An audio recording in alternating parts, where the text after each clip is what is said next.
Good day, fellow Gothamites and all the ships at sea.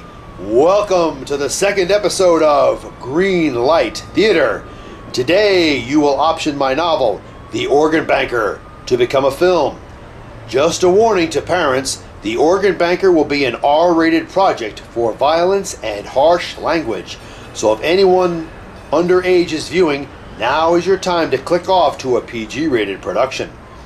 Once you view The Organ Banker, go to the comments section of the Gotham Filmwerks YouTube or Facebook pages. There, type in green light to be a go project for motion picture, or type in pass to forego and end production altogether. Now, let's get inside.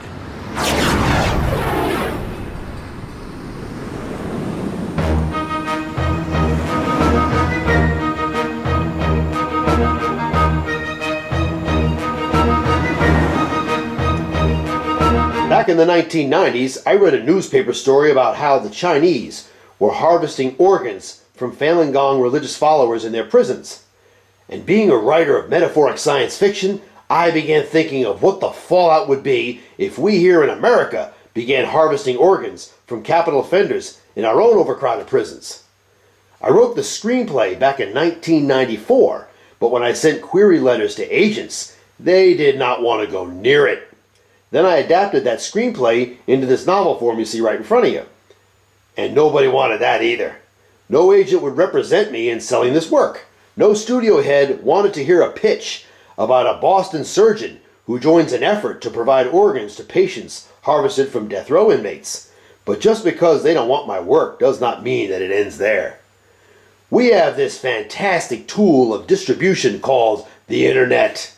And it allows we creators to bypass the lawyers and bean counters and studio execs and communicate directly to you, the fans.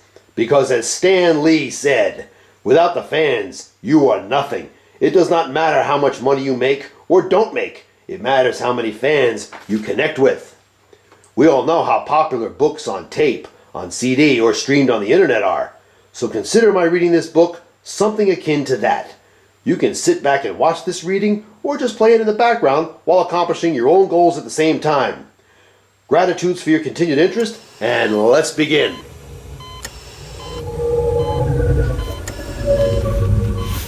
You're lying on a hospital bed, hooked to a respirator, on a long waiting list for a replacement heart. Given the scarcity of organs and rising healthcare costs, you have a better chance of getting struck by lightning during a drought. Then your doctor walks in smiling and says, "This is your lucky day. We found you a new ticker." Within hours, a new heart is beating in your chest, and you're looking forward to another 50 years of life. You didn't ask where the heart came from. You were too busy celebrating. But some night you will wonder who lost their ticker so you could live.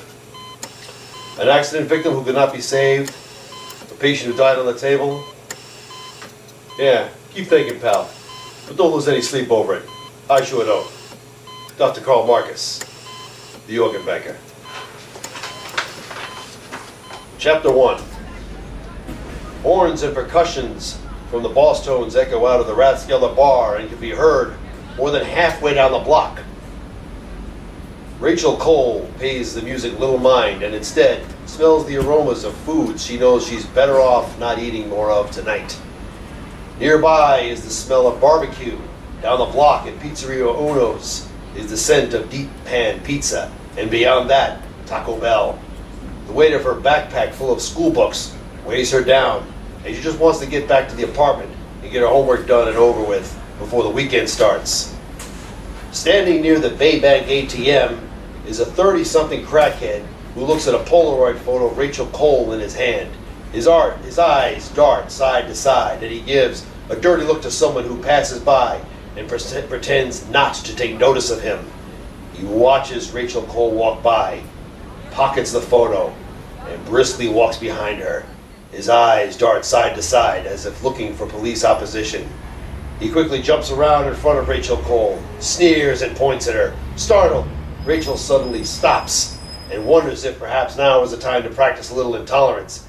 Hey girl, see, this is how it is, spouts the crackhead. Like, this is all my turf, and you walking all over it. Means you gotta pay the toll. Rachel just smirks at him and says, "Get a job." Rolling her eyes, Rachel walks around the crackhead and crosses the street toward Pizzeria Uno. The crackhead stands there for several seconds as if trying to remember what he's supposed to do. His hand plunges into his raggedy pocket and digs out the photo.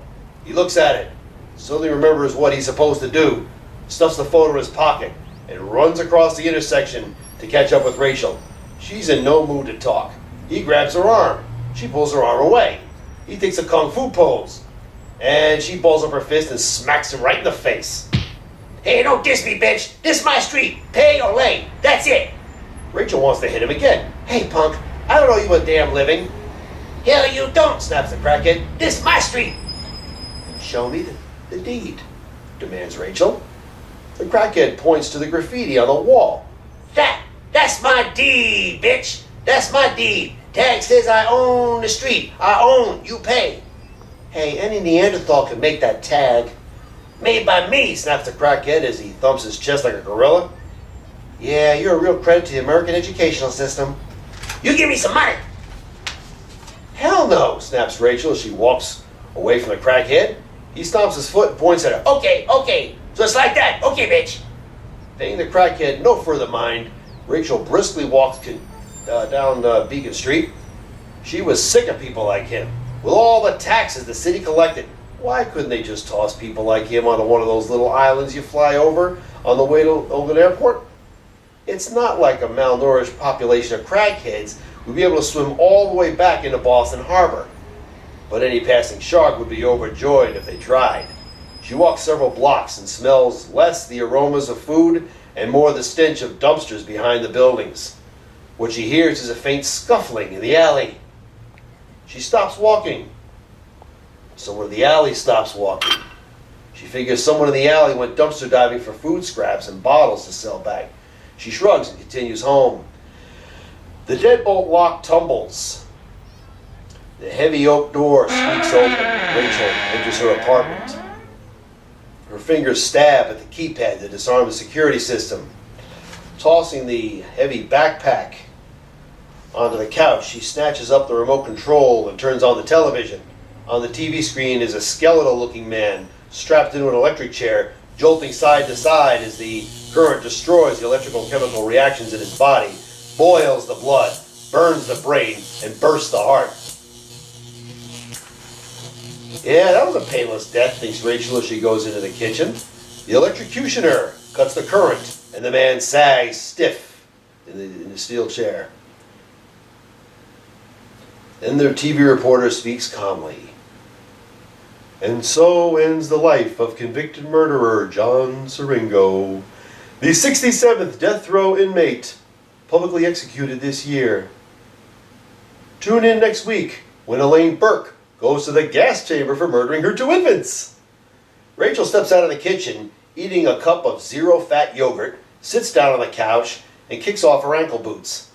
On the TV screen, a shapely young female model in a red lycra spandex bodysuit appears. She holds up a cup of zero-fat yogurt, and her voice is heard over upbeat, modern jazz music. Want to eat something that won't make you really, really fat pig? Asks the model as her head bobs and her hair bounces. Try zero-fat yogurt. Rich in natural fruit taste and like chemically balanced with a laxative for like easy digestion. Want to look like a worthwhile woman? Gotta look like me. Gotta try zero-fat yogurt. If you don't eat zero-fat yogurt, you'll be a fat pig and no one will like you. And then a company logo. Her eyes transfixed on the TV screen, Rachel shovels large spoonfuls of yogurt till she empties the cup. She shovels the empty spoon into her mouth several more times before realizing she's out of yogurt. She looks at the empty spoon and smirks. Without warning, the window across the room bursts in, and the crackhead jumps into the room. Pay-o-lay! Rachel springs to her feet. Get the hell out of him! Before she can get another word out, the crackhead thumps her head with a rubber baton and causes her to dizzily flop backwards onto the couch. Out of the corner of her eye, she sees her small black Homer, a microwave transmitter locator, sitting on the lamp table. The crackhead reaches into the cargo pocket of his camouflage pants and pulls out a chrome steel double-bladed combat knife. Seeing the crackhead raise the knife, she lunges toward the lamp table, grabs the Homer, opens the cap, and presses the transmit button. The Homer speaks. 911 emergency. This message is being transmitted to request assistance for Cole, Rachel, ID number 8809. Listening to the Homer transmitting its signal, the crackhead howls angrily and shakes his knife. Kill you, bitch! Kicking out with her right leg, Rachel narrowly misses the crackhead's knee. He brings the knife down, slashing through her jeans, and ruptures open her thigh. She screams while blood sprays all over the white couch and hardwood floor. Parked in front of Deaconess Hospital is a middle-aged cop who shows a co-ed a campus map. She looks hopelessly lost. Okay, we're here, and you want to go to the dorms over there. The cop runs his finger along a map to detail the route. You walk into this building, go through the south wing, turn to the left and pass through the library. It's well lit. Plenty of students like you around. Your dorm is 2 blocks from there. Thanks, officer, says the co-head. Anytime, kid, replies the cop. The radio on his shoulder beeps. He presses a small transmit button. Unit 1450, Bryce here. The dispatcher's voice comes over the radio. Unit 1450, we have a Homer transmitting a distress call from 1378 Beacon Street. Homer is registered to Rachel Cole, age 20. I'm on the job, says the cop into the radio. Climbing into his idling Crown Victoria, the cop puts the car in gear and accelerates away. The co-ed watches the car move off and then turns and walks toward the well-lit building in the distance. The double-bladed knife rips through the casing of the Homer, piercing the battery and kills the transmitter element. Pulling the knife out of the silent Homer, the crackhead looks to see Rachel lying on the hardwood floor, trembling and bleeding. With a twitching smile on his face, he licks her blood off the knife and then giggles. Oh, we're gonna have a party now, says the crackhead as he unzips his pants. He swaggers toward Rachel, who lays in a pool of blood in the corner of the living room. There's no place left for her to crawl back into. And with as many stab wounds as she's taken, too much blood lost, and too little energy left to resist. The crackhead reaches down and rips away what's left of her blouse. Better not die on me before I'm through with you. Cut your head off. The blue and white Crown Victoria rolls in silent and comes to a rapid stop in front of 1378 Beacon Street. The cop climbs out and taps his radio. Unit 1450 here. I'm at 1378 Beacon. We'll keep you advised. The dispatcher replies. Backup is en route, 1450. Thumbing the lock, the cop quietly closes the car door and moves up the front steps into the alcove. The 40-watt bulb above in the alcove barely provides enough light for illumination to read any of the apartment listings, but more than enough light for someone to make the cop out as a target. He does not know the nature of the emergency. He does not know the nature of whatever threat has caused the emergency. Removing a delocker from his jacket pocket, the cop slides it through the wall slot and then looks at the delocker's liquid crystal screen. The numbers 1708-1483 appear. He turns to the keypad on the door and presses in the numbers 1708-1483. The door buzzes and unlocks. Grabbing the doorknob, he twists it, kicks the brass kick plate, draws his .44 Magnum Desert Eagle, and rushes in. Quickly he aims left, right, then up, sees no movement, and sprints up the stairs while listening, smelling, watching for movement. Straddling over Rachel, the crackhead hears the door slam the wall. He turns back and sees the triangular barrel of the .44 Desert Eagle sweep side to side, then take aim on him. He was so occupied gratifying his urges that he never heard the middle-aged cop move up 4 flights of squeaking wooden stairs and kick in the door. And now that cop was point-blank range. Don't move! The crackhead is surprised to hear this. He thought they said, freeze police. But this old man said not to move. Stupidly, the crackhead goes for a snub-nosed .38 in his denim jacket pocket. Before he can feel the gun in his hand, he sees the .44 Desert Eagle jolts up and feels a burning sensation in the back of his right shoulder. He never feels the bullet tunnel through his torso, explode his heart, or burst through his chest, making a hole nearly 4 inches in diameter that spatters the nearby wall in blood and chunks of bone and lung. He rolls off of Rachel and lands hard on the floor. Advancing into the living room, the cop sees Rachel bleeding and trembling. He taps the transmitter button on his radio. Unit 1450 to dispatch. Need an ambulance. Get in here fast. She's bleeding to death. The first thing he thinks of is the first aid kit in his car. Then he watches Rachel's head tips to the side. hears her gasp and let out a whine, and he sees blood drain from her mouth and down her cold, sweaty face. Being short on patience with large committees, Governor Cole prefers the more direct meeting with his leading minds. As such, he sits about a table round with the Boston City Mayor, Henry Bassett, Police Chief O'Halloran, and the Treasurer and the District Attorney. Sliced remnants of a large meal remain on European-made plates. Not one to consume alcohol in council, Cole's table had a selection of tea, coffees, and fruit drinks to choose from. The only thing noxious in this room is the conversation. Look, me and the DA here are doing our job, says Chief O'Halloran to the treasurer as he sips his coffee. Can't help it if law enforcement doesn't turn a tidy profit. The treasurer is annoyed. I'm not talking about profits, Chief. I'm talking about cost overruns and plunging conviction rates. What you bean counters fail to realize is that a jury is composed of 12 impressionable people who can only believe the better actor, explains the district attorney. With my budget, I can't afford charismatic, statuesque, polished lawyers. A third of my staff are ex-ambulance chasers. Is that so? Asked the treasurer. We're having to cut corners to get to court on time, and we're still putting in 16-hour days, replies the district attorney. Chief O'Halloran tires of the old talk. I tell you, it'd be easier on us if the perps had to plead their own damn case. No high-priced mouthpiece, no plea bargaining, no special treatment based on race, economic status, or political influence. Well, there's a little matter of the Constitution to consider, Daniel, says Governor Cole in an even tone. Chief O'Halloran is ready to ramble. Mr. Governor, if any of you can show me where in the Constitution it says some punk can blow away the corner merchant just because he got called stinky in the 5th grade, then I'll back off. Governor Cole chuckles and takes a sip of cool grape juice. The mayor clears his throat as if signaling that he has 2 cents to add. I'm wondering if I could enter something intelligent into this conversation, says the mayor with a smug smile. Chief O'Halloran smirks. Yeah, I've been wondering that all damn night, Percy. The district attorney covers his mouth and snorts his laughter. The mayor is stiff-lipped. My name is Percival. Chief O'Halloran makes a wide-armed gesture. Hey, whatever! The open door opens and a female aide enters the room. She moves around the table to Governor Cole and whispers into his ear. The mayor hisses. Keep in mind that I have your job in my hands, Chief. Chief O'Halloran smiles and claps his hands together.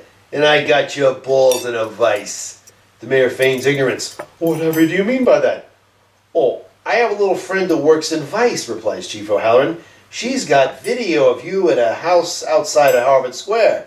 You made Emperor Caligula look like an altar boy. Shocked, the mayor slowly shakes his head with a devious grin as Chief O'Halloran leaned closer and speak in a voice barely above a whisper.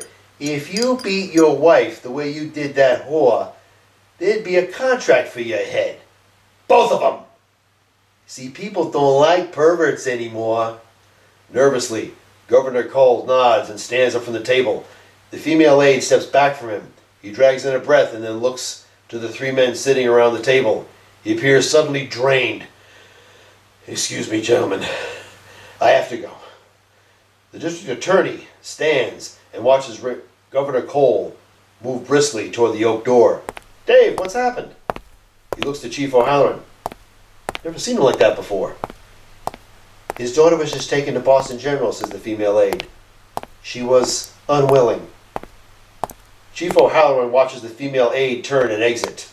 A disgusted look appears on his weathered face. He hears the oak wood door slowly creak closed. The respirator pump sends oxygen through a tube and into the mask over Rachel's mouth and nose. Nearby, the datascope beeps erratically. Doctor Marcus rapidly sews the lacerated left lung closed. The anesthesiologist looks to the OR nurse and slowly shakes his head. Rachel's not breathing on her own. The OR nurse looks at the monitor screen, then at Dr. Marcus. Blood pressure's still falling. Where's that hot needle? Asks Dr. Marcus. An intern slowly withdraws the long heart needle from a small jar of cardiostimulant. He turns to Dr. Marcus, who takes the needle gently in his hand. "Good show, kid." Quickly checking the needle for air bubbles, Dr. Marcus then maneuvers it into Rachel's open chest, carefully injects an area near the right ventricle of the heart. The anesthesiologist looks at the cluster of digital gauges, then up at Dr. Marcus. "Increase oxygen content," demands Dr. Marcus. 70%. Turning a spigot, the anesthesiologist flows more oxygen through the mask. Rachel's lungs are still not inflating. Removing the heart needle from Rachel's heart, Dr. Marcus places it on a tray. A drop of blood at the tip of the needle drips off. Dr. Marcus continues exploring for further knife wounds. "Damn it, her aorta is shredded. Don't we have one in the organ bank?" Rachel can faintly hear the rapid conversation between Dr. Marcus, his anesthesiologist, his OR nurse, his intern. One voice seems to echo into another. She cannot see who is saying what. All she sees is the bright fluorescent light overhead, and she does not remember how to turn her head to follow their voices. Odd how these might be the last sounds she ever hears. "I called Harvard Med School for one, but call Cambridge, call Mass General, Boston University, Brigham and we've called everyone in a 50-mile radius, doctor. Blood pressure is falling. If she doesn't get an aorta in 20 minutes, we're going to lose her. She stopped breathing." The last sounds Rachel hears is a drop of blood fall from the tip of the heart needle and impact on the tile floor. Then the datascope whines. Then she hears the winds. Why does she hear the wind inside of a closed building?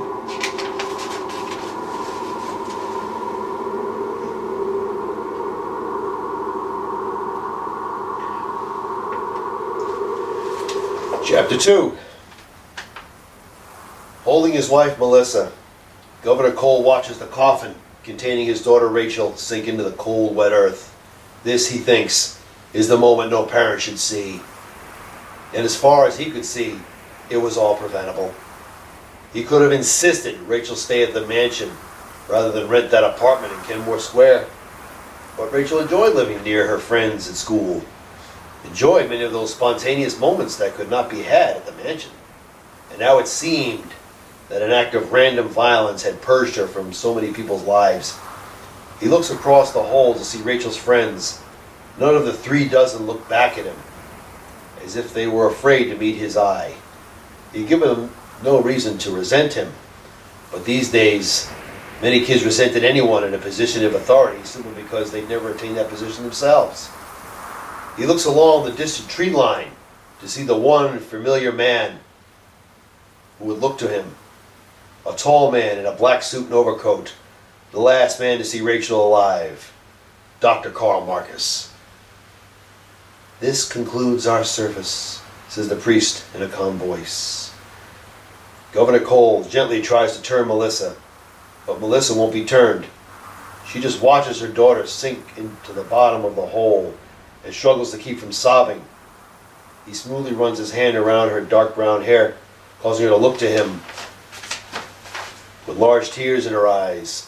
Even without saying a word, the expression on Melissa's face is screaming, "Why?" And he has no answer good enough for her.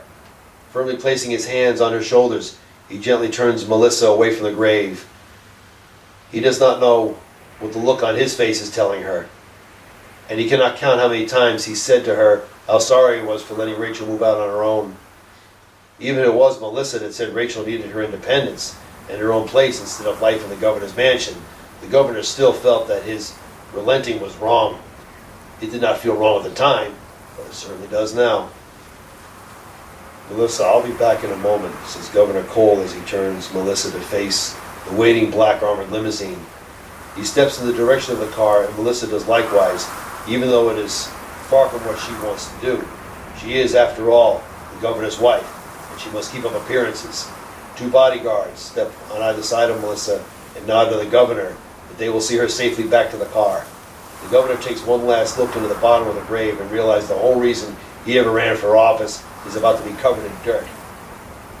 He can only think of how he failed Rachel and every other victim of crime, and now there seemed to be no way to atone for it.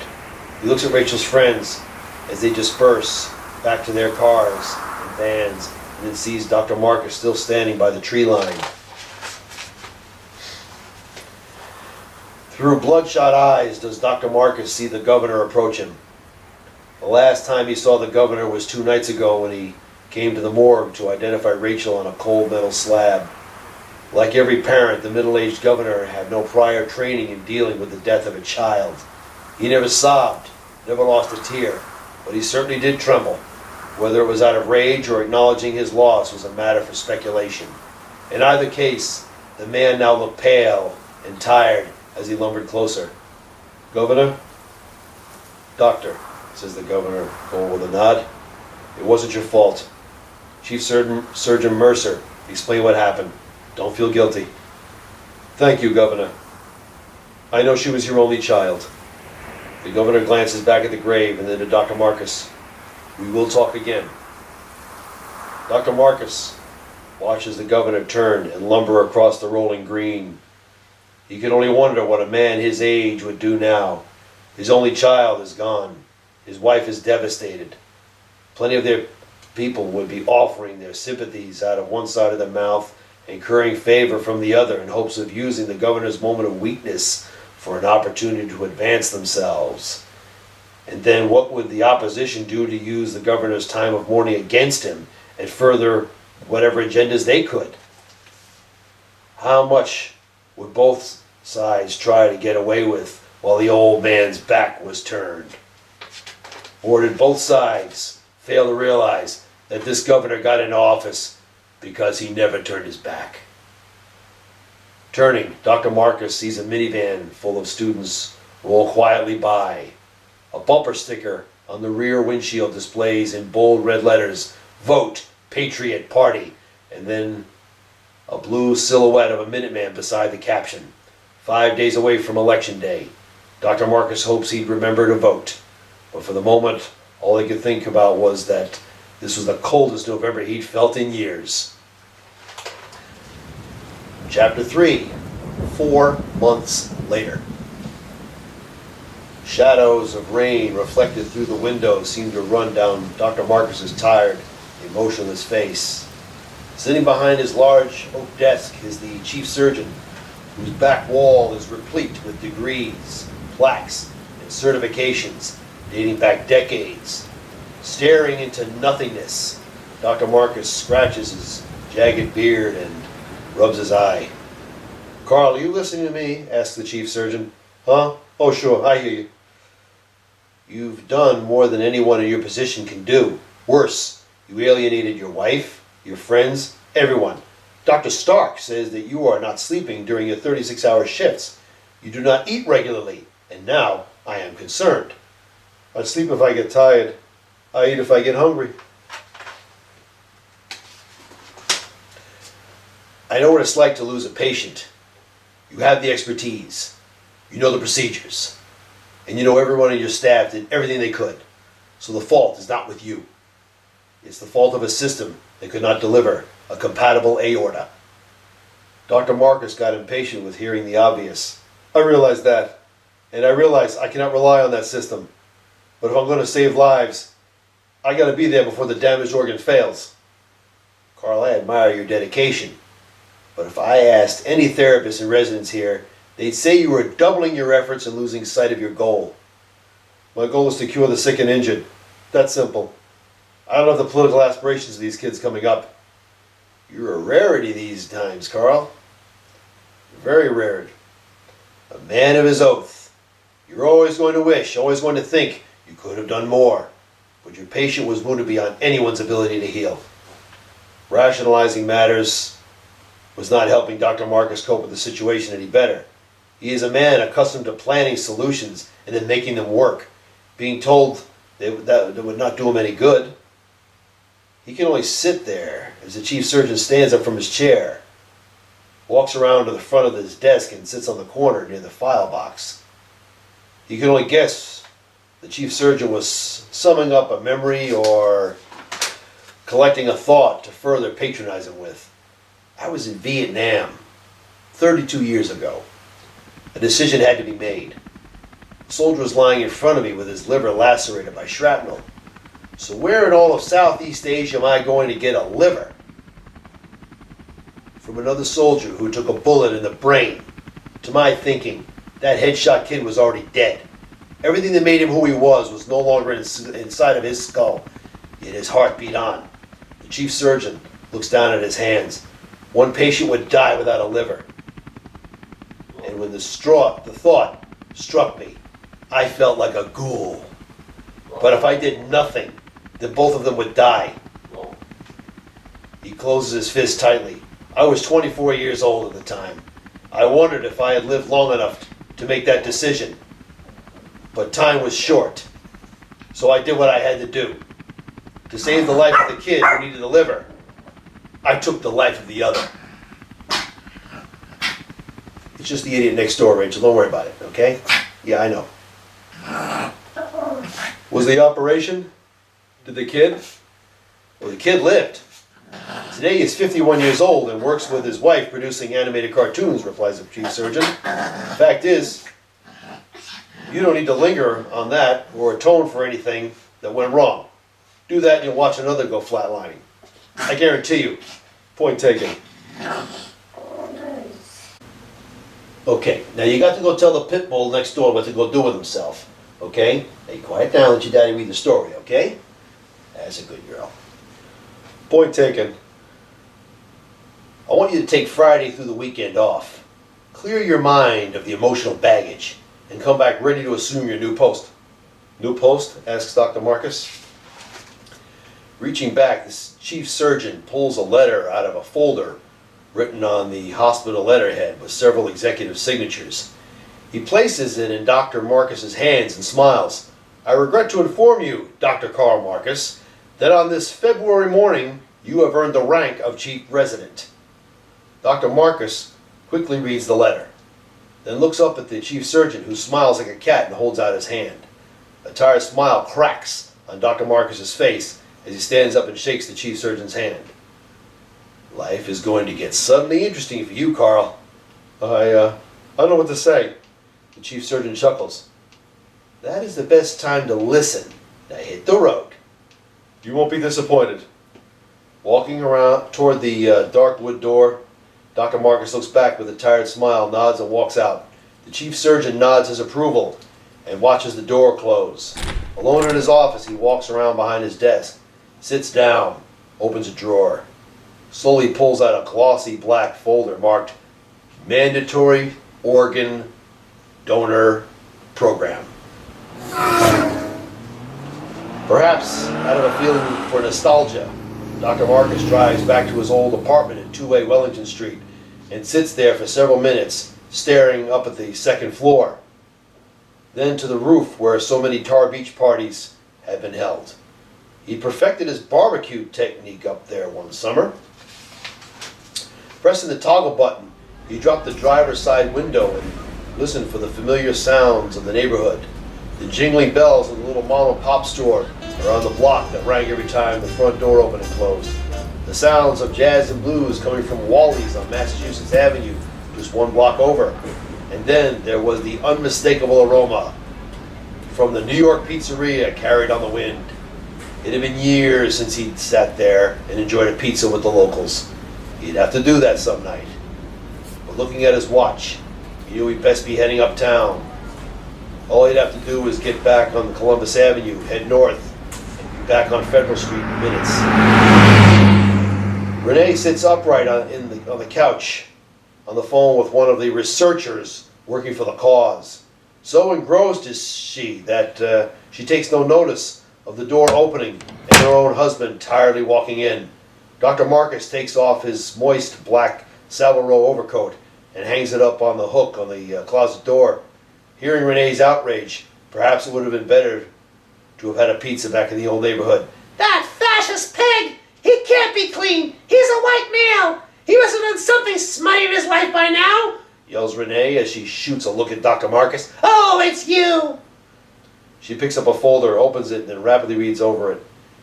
You're gonna tell me a guy without religion doesn't drink, doesn't do drugs, doesn't buy flesh, and won't take money from lobbyists? The hell kind of politician is he?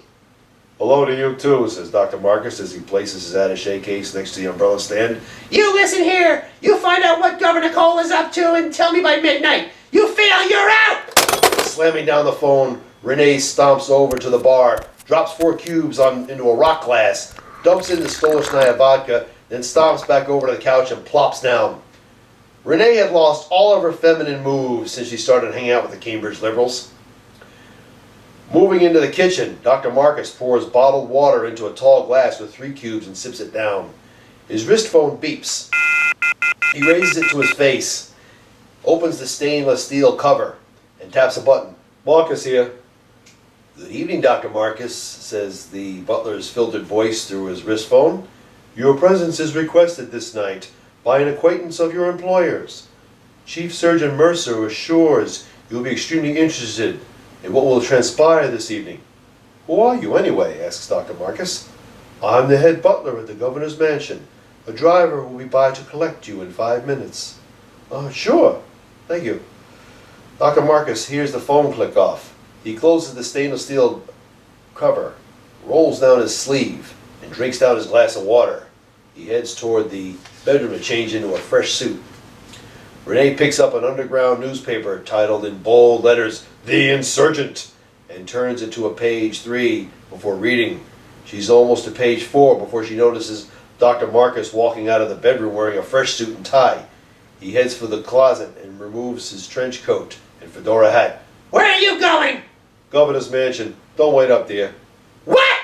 Renee can only watch him walk out the way he came. Chapter 4. The black limousine pulls up the driveway and stops at the front doors. 2 armed guards in Kevlar suits open the tall doors and the butler walks out to the limousine. He opens the rear door and both Dr. Marcus and Chief Surgeon Mercer climb out and look around. Good evening, doctors, if you will follow me. Part of coping with Rachel's loss was finding tasks to divert the idle moments of the day until no idle moments remained in the governor's schedule. The large kitchen had become the new refuge for Governor Cole, who was working with his European-trained chef to prepare all 3 meals of the day plus any banquets. His favorite meals were anything requiring the opportunity to create new blends of tomato sauce. The chef sniffs the sauce in the pot. Needs but a pinch of oregano, advises the chef. How do you know? Asks Governor Cole. The chef points to his nose and smiles. Governor Cole picks up a small jar of oregano and shakes a dash into the pot of sauce. The swinging door opens and the butler enters. Governor, the doctors have arrived. Very good, Mr. Sanders, replies the governor. Why don't you take the night off? Outworlder is playing at the Brattle Theater. Exquisite, sir. Thank you and good evening. The butler turns and swaggers out of the room. The dining room is illuminated by a crystal chandelier that casts diamond-shaped light patterns along the ceiling. The walls are oak-stained dark and are matched by the table, high-backed Gothic chairs, bar and credenza. Numerous wines sit in the center of the table, signaling that Governor Cole has lost his taste for low-calorie juices. Dr. Marcus stands near the narrow windows, looking out on the city while holding court with the chief surgeon and Dr. Bartlett, a psychologist. I'm not even home 2 minutes and I get a call, says Dr. Marcus. Thought it was a prank till he mentioned your name. True, you were summoned rather suddenly, admits the chief surgeon. I had hoped you'd have the weekend to yourself, but the situation is urgent. Dr. Bartlett turns to the chief surgeon. What was in this file you spoke of? The governor came to me 4 months ago, says the chief surgeon. A little more than a week after burying his daughter. He had a daring proposal to kill 2 birds with 1 stone, as it were. We've been working covertly ever since. I don't understand. You will understand everything before dessert is served, says Governor Cole as he enters carrying a pot of tomato sauce in one hand and 4 crystal drinking glasses in the other. The chef walks into the room pushing a serving cart of salad, pasta, and a selection of fresh vegetables. Governor Cole smiles and gestures to the chief surgeon. Mr. Mercer tells me you can be quite the idealist. But tell me, Dr. Marcus, are you ready to get your hands dirty? Can't be much worse than getting them bloody. The chef chuckles at Dr. Marcus's remark while placing 4 salads at the table. Good to see you in more pleasant circumstances, Dr. Marcus, says Governor Cole as he shakes hands with Dr. Marcus and Dr. Bartlett. Dr. Bartlett, I read your work on abnormal and criminal psychology. Most impressive. I didn't know politicians took interest in my work, confesses Dr. Bartlett. Perhaps I shouldn't be so critical of the effects of society and those who rule it over a disturbed masses. Governor Cole enjoys demonstrating his knowledge of what he'd read. To be honest, I found your accusations against the failings of society to be agreeable. We are all living in a rat maze. Some of the more powerful rats do cause learned helplessness among the weaker masses, and on occasion, some of the weaker masses do foment rebellion in one fashion or another. It is, as you said, inevitable. Now it appears to me that society has a right to expect that its citizens take responsibility for their actions. It also appears to me that society should aid its citizen when said citizen finds themselves overwhelmed by problems, often not of their own making. Why don't you all have a seat? This could take time to explain. Governor Cole and the chief surgeon sit down and pick up their wine glasses. Dr. Bartlett looks to Dr. Marcus and then sits down at the table. Both of them feel out of place in this mansion. The chief surgeon smiles and nods to Dr. Marcus. Tonight you'll have to make a decision. Who lives, who dies? Dr. Marcus is wondering if the chief surgeon is riddling him. Governor Cole pours a glass of wine and then holds it out to Dr. Marcus. Dr. Marcus pours himself a glass and sniffs the aroma. It's an Italian red wine. There is no way to sugarcoat what I'm about to propose, says Governor Cole as he takes a sip of the wine. So I'll just come right out with it. Healthcare costs are on the rise. So is crime. The voters wanted positive change, and they put the Patriot Party in office 4 months ago. Now then, how do we bring about positive change? Well, 4 months ago, a spark went off in the right side of my brain, and my left side of my brain said, hey, good idea, and I ran with it. A simple idea, also a morbid one. Then I rationalized. Criminals are parasites, feeding off terrified citizens who've lost faith in government. My plan simply makes the criminal give back what they've taken. Dr. Marcus can only wonder what the governor is going on about. As patient as Dr. Bartlett is, he'd like the governor to get to the bottom line. Chief Surgeon Mercer is head administrator with considerable clout in the medical community.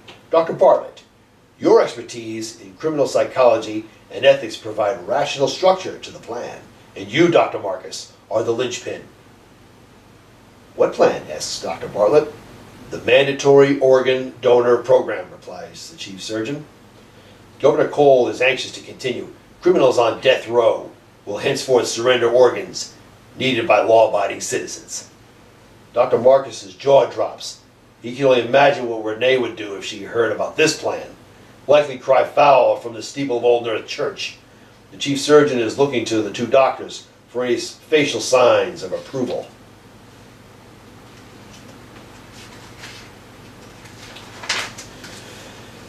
There is a small dilemma, remarks the chief surgeon.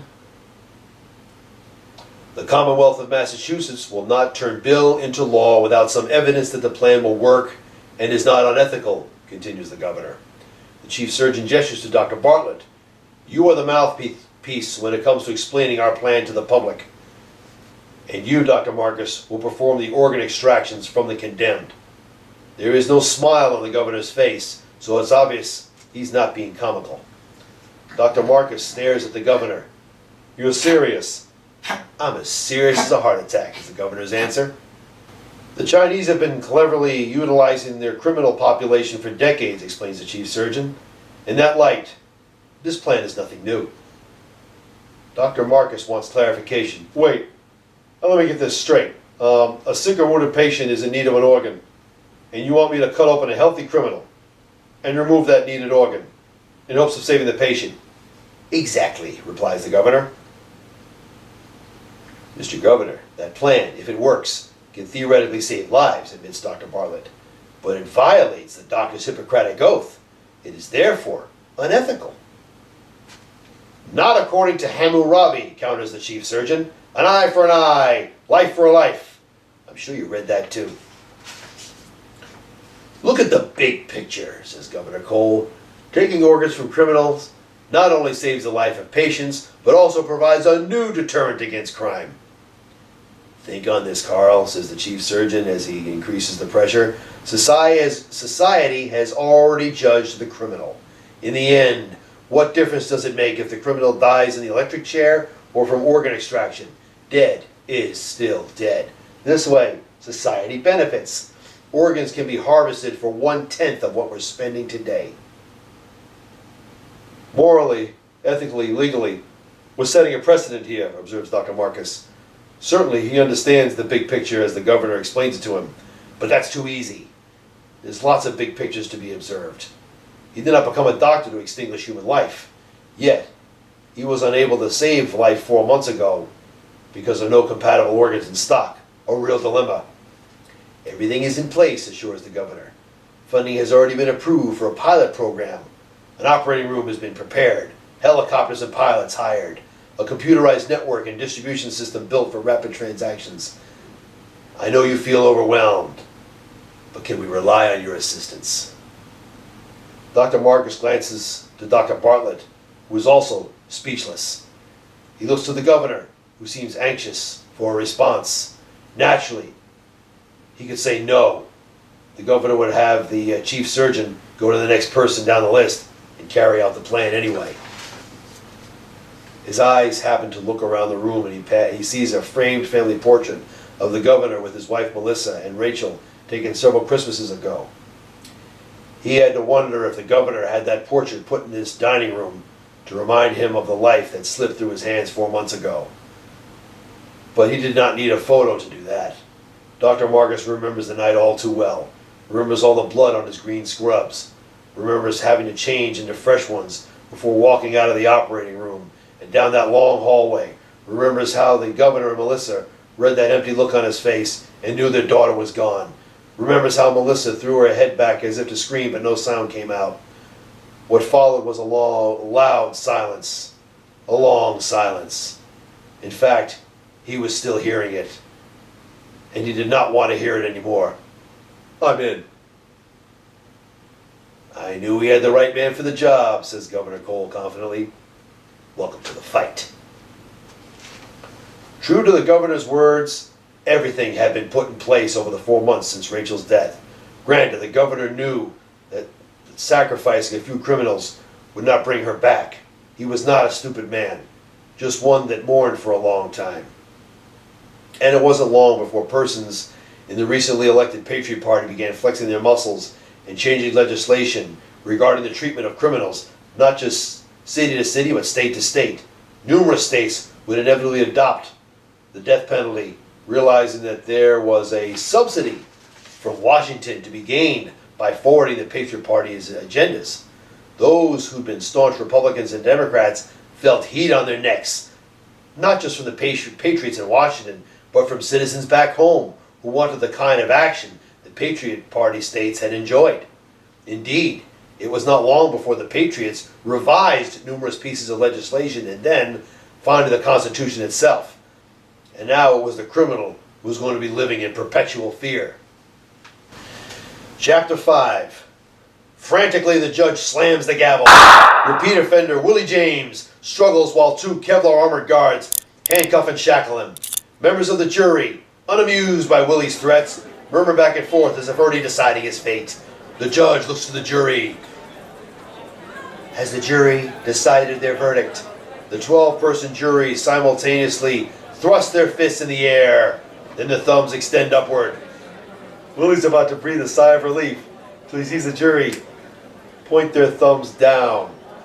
There should be a laugh track to accompany that stupid look Willie gets on his face when he realizes he's been judged guilty. Willie James, you've been found guilty of vehicular theft, the violation of a sentient computer, and murder during the commission of a robbery, taking account the fact that you are morally challenged and compulsively hostile. This whole thing's bullshit, screams Willie. Where's my lawyer? I got no lawyer, no defense. What kind of trial is this? The judge remains cool. This court finds you guilty. I want a public defender! Now, goddammit, now! There are no public defenders anymore, Not one, says the judge as she stands. Effective 6 days ago, all persons accused of any crime must defend themselves in the court of law. You must convince a jury of your innocence. In this, you have failed. I never had a chance, damn it! I'm no lawyer!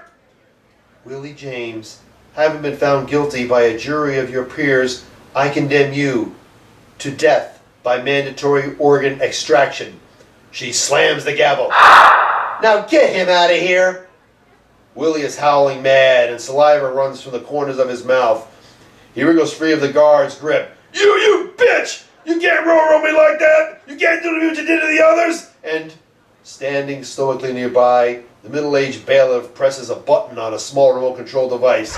Instantly, the steel constrictor collar around Willie's neck closes to 2/3 of its original size, causing Willie's windpipe to pinch shut. Willie drops to his knees, gasps for air that isn't there. His eyes roll back. He crumbles to the cold marble floor and twitches into unconsciousness. Several people just chuckle at the show he put on and watch a pool of saliva collect near his gaping mouth. Straightening her robes, the judge sits down. With a stiff lip and a shaking hand, she points at Willie James. Bailiff, take that out of here. Walking over to Willie James, the bailiff grabs the shackle chain and drags Willie past the jury box and out of the room. Hearing several grunts, the judge looks down to see 2 angry Boston cops shove a surly Nazi biker down the aisle and place him in the defendant's table. The judge looks down at a list on her bench. Docket number 472. This is a pip, Stormtrooper Jackal Herman, a.k.a. Timmy Goldstein. You are charged with vehicular homicide, arson, narcotics trafficking, and sabotage of a prophylactics factory? How do you plead? He snorts. It's fucking bullshit, Your Honor. I had an unhappy childhood. My family was dysfunctional. I sought solace in a bottle. Yeah, that's the ticket. So I wasn't responsible. See? The big fucking monkey on my back told me what to do. I'm hearing voices. Then we'll have to put that big monkey to sleep, snaps the judge as she looks to the prosecutor. Prosecution? Make your case. And damn it, make it brief. I don't want to miss Letterman. He made it brief, all right. In fact, the judge had time to stop off during the drive home and get that takeout at Pizza Ring on Queensbury. For Stormtrooper Jackal Herman, there would never be the culinary delight of a pizza again. Not even as a last meal. He was taken to the prison in Concord, which has been redesigned to fit a new wing to house those condemned to donorship. He arrives early on a Saturday morning with a bag over his head and plugs in his ears when the moon is still high. The only thing that lets him know he was not alone was the bumping and shuffling of other prisoners around him. Whether they were likewise condemned or not made no difference, because he could not ask any of them anything with that steel ball gag strapped into his foul mouth. A surveillance camera pivots near the reception chamber. Reflected on its lens are 2 Boston cops who walk on either side of Jackal Herman with their microwave guns pointed right at his head. Microwave guns didn't kill you, really. Nah. They just heated your brains up so fast that you passed out when you got out of line. However, there is some liberal movement to ban their use because repeated exposure to microwaves turns the cold-blooded murderers into mindless, drooling morons who could even piss straight. The cops had no problem marching the bagged Jackal Herman into the reception chamber and turning him over to Halloran and Finizio, 2 of the guards who oversee the thug. Yeah, Halloran was the chief of police's son. Halloran and Finizio let the cops get out of the room before grabbing Jackal Herman and introducing his face to the corner of the wall. They whispered a few sweet nothings into his ear. Then they grabbed his arm and pulled him through the iron doorway and down into the windowless steel hallway to the death row block. Hearing the sliding of an iron door, Skeezix crawls off his bunk and peers through the bars. He looks across the round block and can see Halloran and Finizio march Stormtrooper Jackal Herman toward an empty cell. Standing near the cell door, the captain of the guard, Stembridge, inserts a metal card into the wall slot. The cell door slides open. Finizio pulls the bag off Jackal Herman's head while Halloran unstraps the metal gag from his mouth. Before Jackal Herman can even acquaint his eyes with the bright lights in the block, Finizio and Halloran have already taken off the cuffs and shackles and shoved him inside the cell. Stembridge pulls the card out of the slot and the bars slide closed and lock magnetically. Stembridge takes a data card from Finizio, runs it through a pad and reads aloud, "Stormtrooper Jackal Herman." Halloran chuckles in Jackal Herman's face.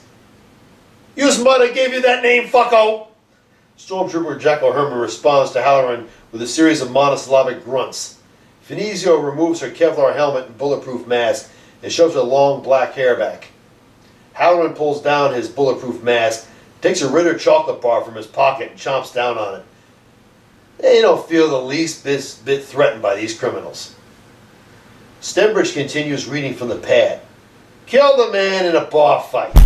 That man was an undercover police officer. Then you burned down the bar and killed the witnesses. Blew up a condom factory. Did a little more mischief. You're in excellent health and that earns you an appointment with the organ banker." Stormtrooper Jackal Herman steps up to the bar. "Who's the organ banker?" "He's playing Jeopardy over here," snaps Finizio. "The memorandum came down a few hours ago," replied Stembridge. "Doctor Karl Marcus is tasked with assessing the prisoner population and deciding which of you are suitable for organ donation. You are a donor." Wait a minute here, demands Jackal Herman. "Organ donation? I didn't sign no donor card." "You don't have to. You broke the law," chuckles Finizio. "And you're healthy," adds Halloran as he chomps down on the German chocolate again. Stembridge is more eloquent. "So you have been judged suitable for donorship, and here you await till you have what is needed." Hey, isn't this unconstitutional? Now all three guards are exchanging glances and snorting as if Jackal Herman made a funny. Stembridge almost bites a hole through his tongue trying to contain his laughter. That old piece of fish paper was thrown out in favor of a more practical document, better protecting the rights of the working taxpayers and condemning the lazy and the criminal. "When did this happen?" Stembridge smiles. "During that month you were in the hospital healing up from resisting arrest." "Resisting arrest? They shoved an electric cataprog up my tough shit," laughs O'Halloran. Enraged, Jackal Herman rushes the bars, lunges his arms out and tries to grab Stembridge. With an amused smirk on his face, Stembridge just nods to Halloran, who steps over to the control panel and presses the yellow button with a lightning bolt graphic on it. Before Jackal Herman can think to react, the metal walls, bars, floor, and bed electrify and jolt him silly. He does the electric shuffle like a fish on a hook, while electricity zaps through his body, disrupting the electrochemical balance in his brain. Halloran takes his finger off the lightning bolt button, and Jackal Herman pratfalls to the cell floor, causing Finizio to laugh.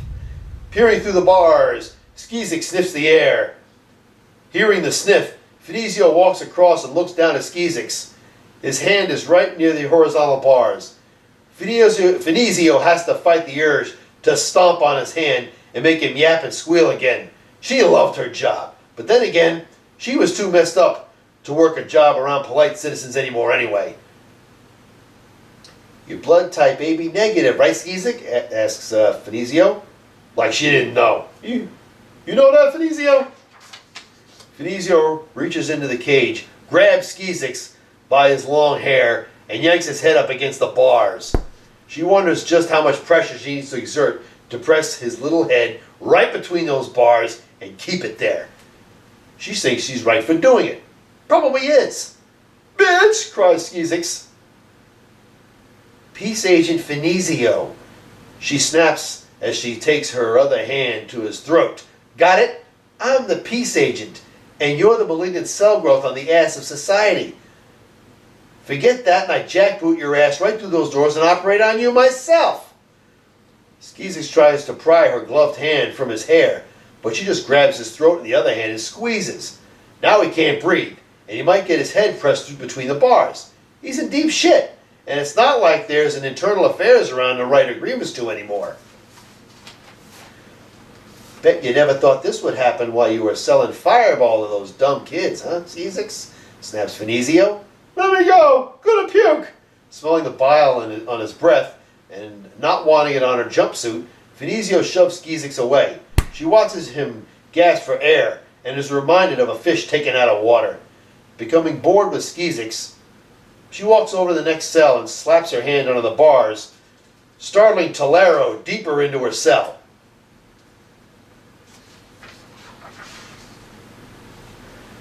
Got anything to say, Mama? Asks Finizio. At least you can have kids, you bitch. Croce, a pretty boy rapist, watches Finizio's ass as she walks by. Thanks to the advent of Rohypnol, Croce had his way with plenty of girls as pretty as her. Too bad his power was taken away from him by an angry residence advisor who broke both of Croce's legs, hung him out of a 10-story dorm window, and made a university pay his tuition for graduate school before hauling Croce back into the building so the cops would take him away. Ironically, Croce was the medical student turned organ donor, and that angry residence advisor was literally punching his way into the state legislature as a Patriot Party member. Amazing what happens in just 4 months. Halloran watches Finizio walk past him and slap her hand on the ID reader. The reader scans her hand and the iron door opens. She walks through it and it closes. Stembridge taps several buttons on the control panel, causing the lights to dim. Then he gently recedes the panel back into the wall and locks it. Let's leave these larvae with their thoughts, says Stembridge. Halloran places his hand on the ID reader. The door opens. He and Stembridge step through, and the door closes. In the dim room, Skeez can be heard trying to breathe. Tolero lets out the usual sob. All you can smell is Jackal Herman's bowels release in his sleep. Don't deserve to be here, man, grumbles Croce. They were asking for it. All of them. All them little bitches. And the funny thing is, Croce actually believes that. He won't bring grumbling much after his testicles get cut off and donated to a highway patrol cop who got testicular cancer from resting his radar gun in his lap 2 years in a row while scanning for speeders.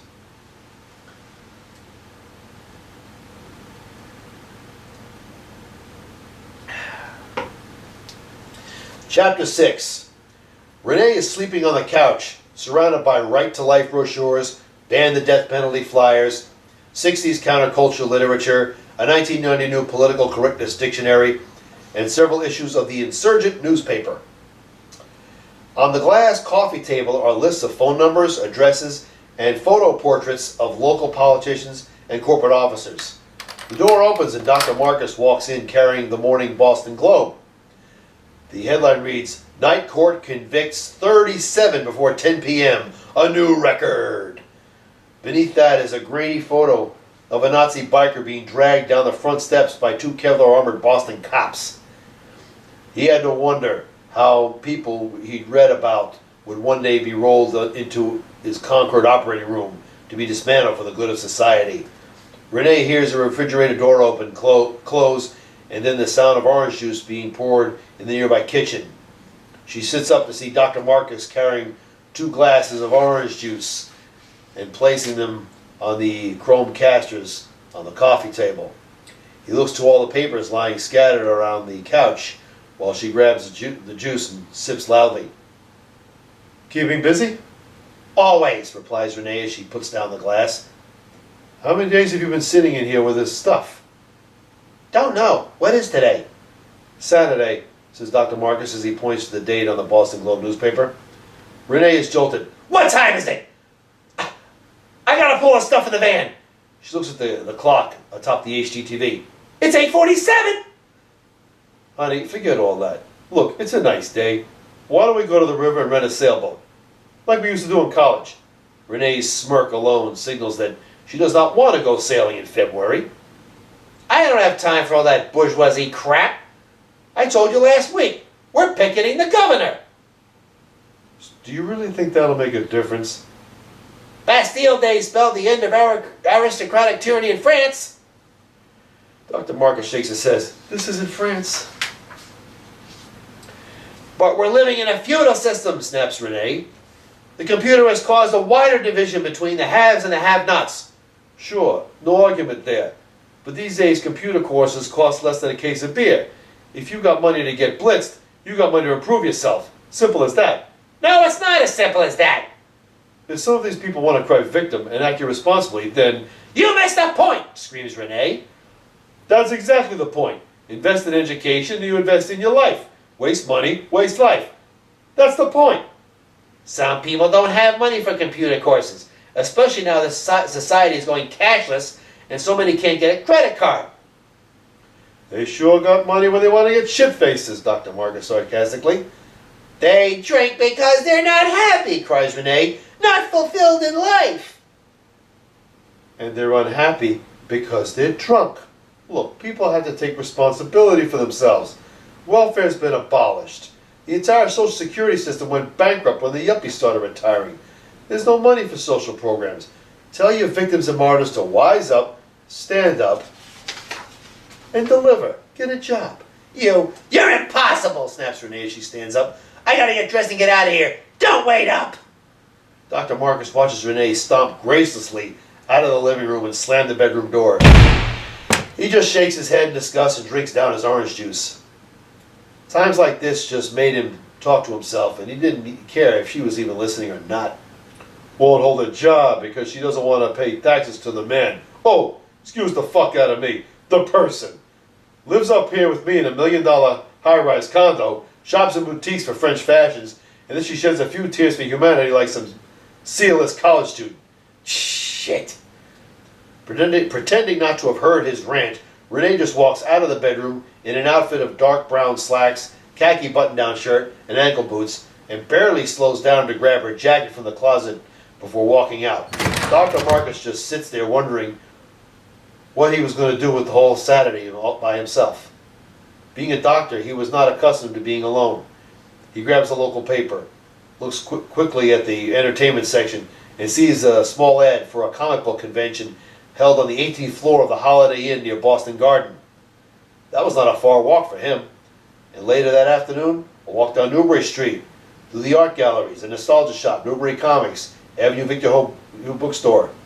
Too bad Tower Records wasn't around anymore. After the sun went down, he figured if he wanted to take a film or hit the comedy club. Sure. Saturday might shape out just fine after all. Chapter 7. Lately the warden had come to expect weekly visiphone calls directly from Governor Cole.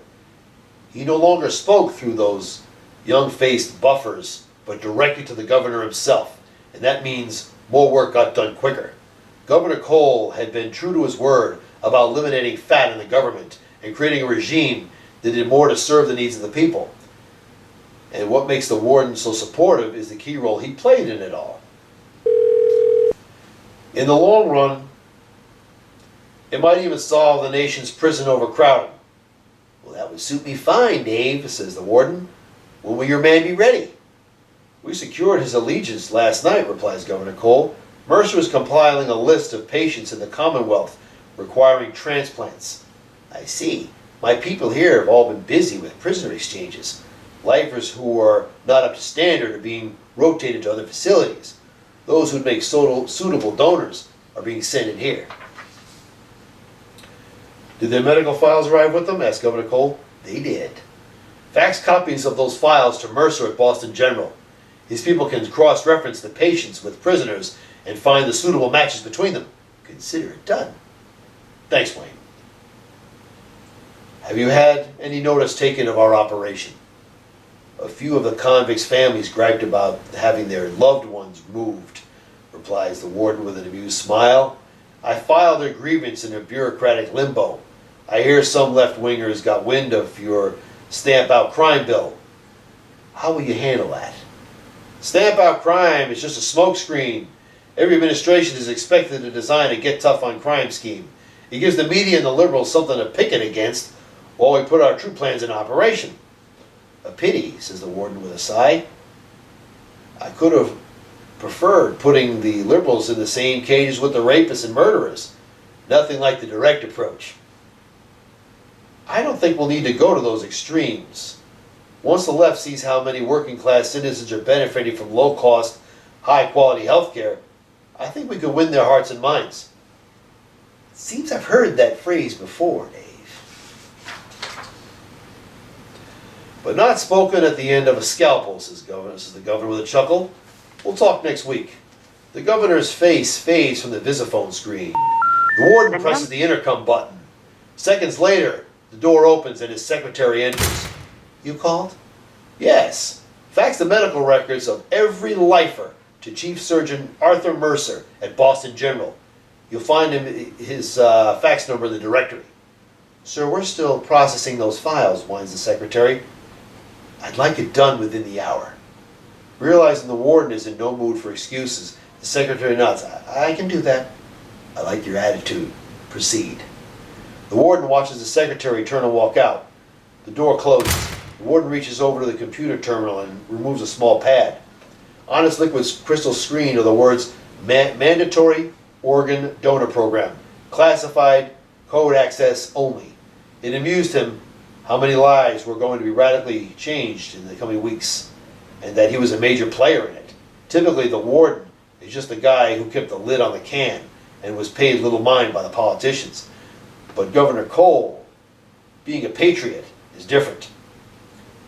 He has a pivotal place for everyone in his administration. No one felt neglected or that they were just spinning their wheels and marking time to retirement.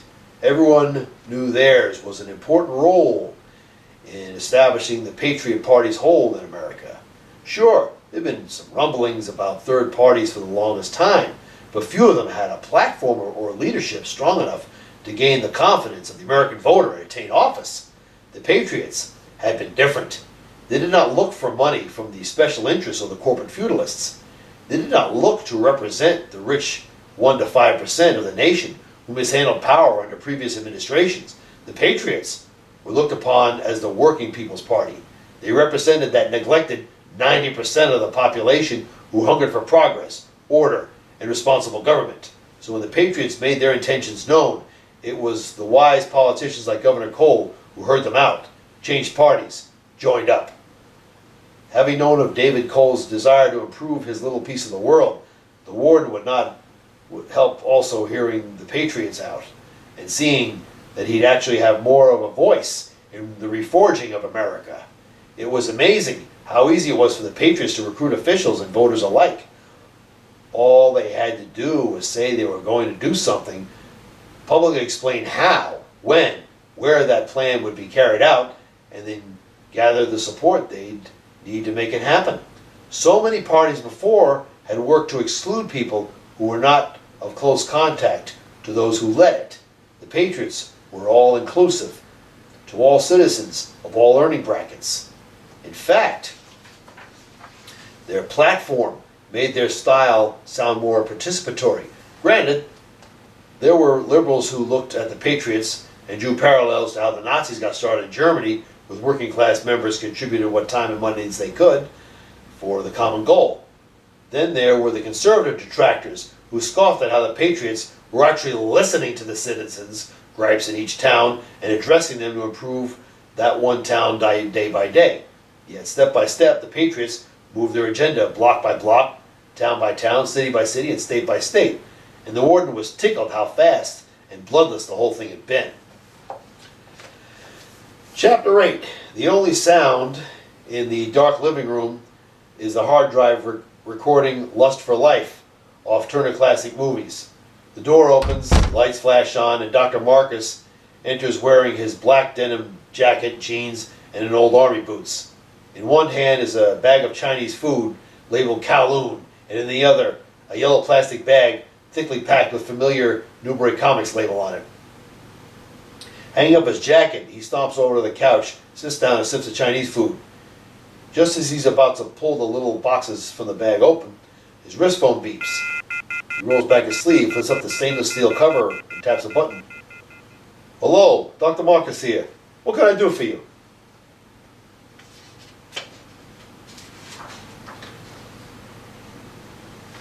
Hi, Doc. It's me, Sergeant Davis. Ben, How you doing? How's that new thyroid medicine working out for you? Couldn't be better. Haven't felt this fine since I was 25. Glad to hear it. So what's she done this time? She got picked up for civil disobedience and indecent exposure. Dr. Marcus laughed. She's still doing that? Seems so. Got her in the whole rabble on recordable DVD giving the governor a hard time. Ordinarily, she and the others would spend a night or two and then get off a time served. But, see, she hit a shrink with a bottle. Now Dr. Marcus is not laughing. Wait, what shrink? Dr. Bartlett. That is unfortunate, says Dr. Marcus with a smirk. Thanks for calling, Ben. I'll be down soon. No rush, Doc. She's going nowhere. Yeah, you're right. Later, Ben. Dr. Marcus taps off his wrist phone and then closes the steel cover. He could rush out and try to bail Renee out, but a single sniff of the air tells him there's no point in letting a good meal turn cold. So, in ritual fashion, he takes the small boxes out of the Kowloon bag and arranges them around the HD remote. He then presses power on the remote and sees Kirk Douglas playing Vincent van Gogh on his HD TV. And then, with surgical dexterity, he takes the chopsticks and picks up the shrimp fried rice. Perhaps for a few more hours of the single life won't be so bad, he thinks, as he dines. Chapter 9. Renee sits on the concrete floor of the holding cell with a rabble of neo-hippies, spoiled brats, and radicals ranging in age from 16 to 45. Most everyone is quiet except 20-something Laureen, who is yelling at a rookie cop who just stands there looking unimpressed. Beside her in the cage is Brock, a nerdish tag-along. Hey, you fascist pig! Yells Laureen. You rookie! I gotta take a shit! You ignore me, pig! I'm out of control in here! Don't tell what I might do! I am woman, hear me gripe, sings Brock. Laureen turns on Brock and punches him in the shoulder. Whose side are you on, you punk? Oh, I thought you were on your own side, counters Brock. Fuck you! Screams Laureen. Renee hops to her feet. Stop it, both of you! You're acting like a pair of silver spoon capitalist brats! Laureen turns to Renee. Hey, Renee! You're the one servicing a doctor. Wouldn't see me fucking a pillar of the establishment. There is a clacking sound of steel locks opening. Everyone looks to the steel door as it slides aside, and Sergeant Davis leads Dr. Marcus into the cell block and down the aisle. Still dressed in his black denim jacket, jeans, and button-down black shirt, he looked more like a starving artist than a member of the upper crust. Renee takes one look at him, throws her hair back, and shakes her head. She only hopes he will not make a scene. Marcus, Renee, your bail is set, says Sergeant Davis. You're out of here! What are you doing here? Asks Renee in a derogatory tone of voice. Hi, honey, says Dr. Marcus. Time to go home. What makes you think I want to go home with you? I'm your wife, not your property. Somehow he knew she'd make a scene. Renee, what are you talking about? I don't need you to get me out, snaps Renee. What makes you think? Look, damn you, we're making a statement in here. Don't you get it? Why would I want to leave here? Dr. Marcus looks around at the Spartan surroundings. Well, there's no cappuccino machine in here. Without a telephone, you run out of people to yell at. No digital cable TV. You only get a shower once a week. It smells bad. I mean, we're talking about a week of bad hair days here. Don't patronize me! Then grow up! Grow up! Oh, as if! It took Renee a moment to realize how 90s that was. You did this when you were a teenager, shouts Dr. Marcus as he throws his arms up and shakes his head. And did it make a difference? Any difference? No, none at all. Women still have abortions. Convicts still go to the chair. Victims still get shafted by the system. Life is still unfair. You don't want to talk. You never did anything to change society. Mr. Status Quo, that's you! Dr. Marcus is at the end of his patience. Renee, are you coming out or not? She hated him for putting him on the spot in front of her friends for saying that. If she went home to the comforts of the Federal Street condo, she was just another hypocrite. If she remained in jail, then she was just going to smell bad and nothing would be accomplished. But at least she'd be among others who likewise were going to accomplish nothing. Nah! Suit yourselves, says Dr. Marcus, as she turns around and walks out. Sergeant Davis shakes his head and watches Renee try to act defiant by kicking the bars. Hey, I always do. You don't deserve him, says Sergeant Davis as he eyes Renee. Up yours, you jackbooted fascist!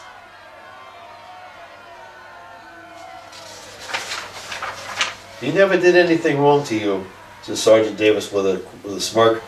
Lorene swaggers up to Renee and sneers at Sergeant Davis. Don't know what to talk to her like that. I was not talking to you, little girl, jabs Sergeant Davis. Your parents could not be reached. Guess you'll be our guest until your arraignment. That's Tuesday night, and it's only Saturday. Oh yeah? Snarls Renee. My father can buy and sell yours, stupid imperialist dog. Sergeant Davis feels the need to correct her. Hey, for your information, kid, I was a libertarian pragmatist. Sleep tight, people. Breakfast is at 10 p.m. The bark bucket will be passed around at 10:15. Sergeant Davis walks along the aisle and takes one last look at the prisoners before closing the steel barred door and locking it. He pulls down a lever and the lights dim. Instantly, the prisoners start voicing hostility. Disgusted, he just walks away. He turned down the lights! He turned down the lights! Don't even breathe! They're gonna pump in the mind-altering gas! There was a slapping sound in the darkness. Aw, shut the fuck up, Lorene!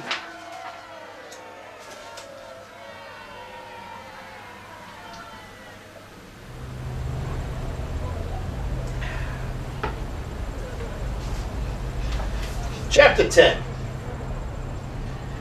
There is not a lot of urban renewal along the southern end of Washington Street. Paying the damage. Rachel, don't roll that funny. Paying the damaged sidewalk and boarded up buildings no mind, Dr. Marcus grumbled to himself and heads north. The buzzing sounds from the neon signs on Asian food markets and the whistling winds are the only sounds he might notice. At least, he steps over the sleeping vagrants. What did I ever see in her anyway? Mr. Status Quo. Never did anything to change society. Gee, never mind that I patch up indigent kids. Never mind that I jeopardize my insurance rate every time a crackhead delivers an unwanted baby in my ER. Hey, anyone ever try to keep a crackhead baby alive? Hey world, guess what? It ain't easy. And if the baby dies, the mother, who was no mother, yells malpractice. And then I'm looking at an AMA review. I don't even need this shit anymore. Walking past the mouth of an alley, Dr. Marcus does not see the figure hiding behind the garbage cans. That figure moves out of the shadows and stealthily follows with one hand inside his coat. He's wearing a cheap sneaker called a Felony Flyer with a very flexible sole that is both quiet on the move and very maneuverable. Let a daddy that papa's ass bail her out. Let him talk sense into her.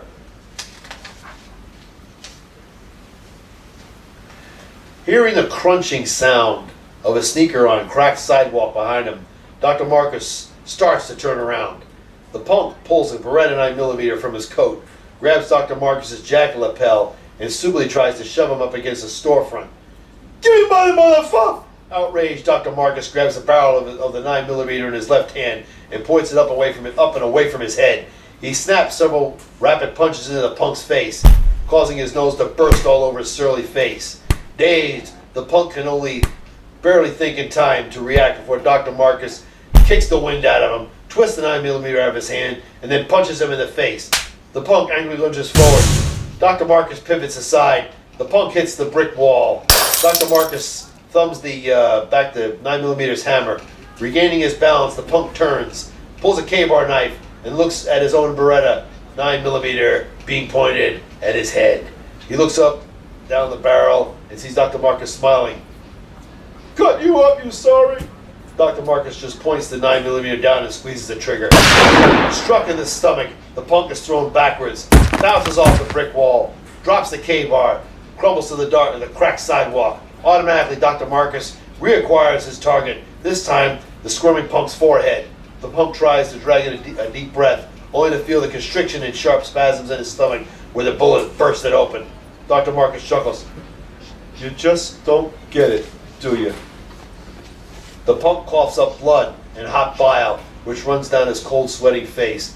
He tries giving one of his typical dirty looks, but he cannot hide the surprise in his bulging eyes. Motherfucker! Ain't supposed to be like this! Ain't right! You're supposed to be down!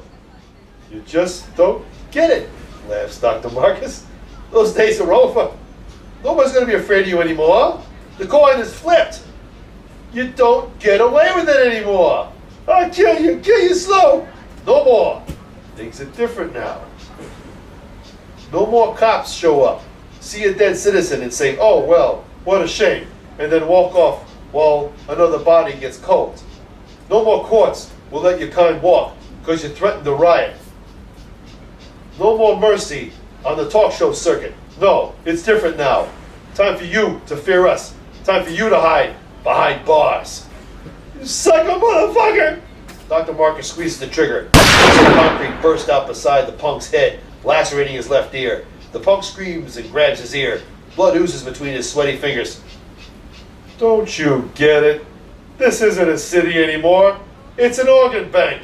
And I'm the chief teller.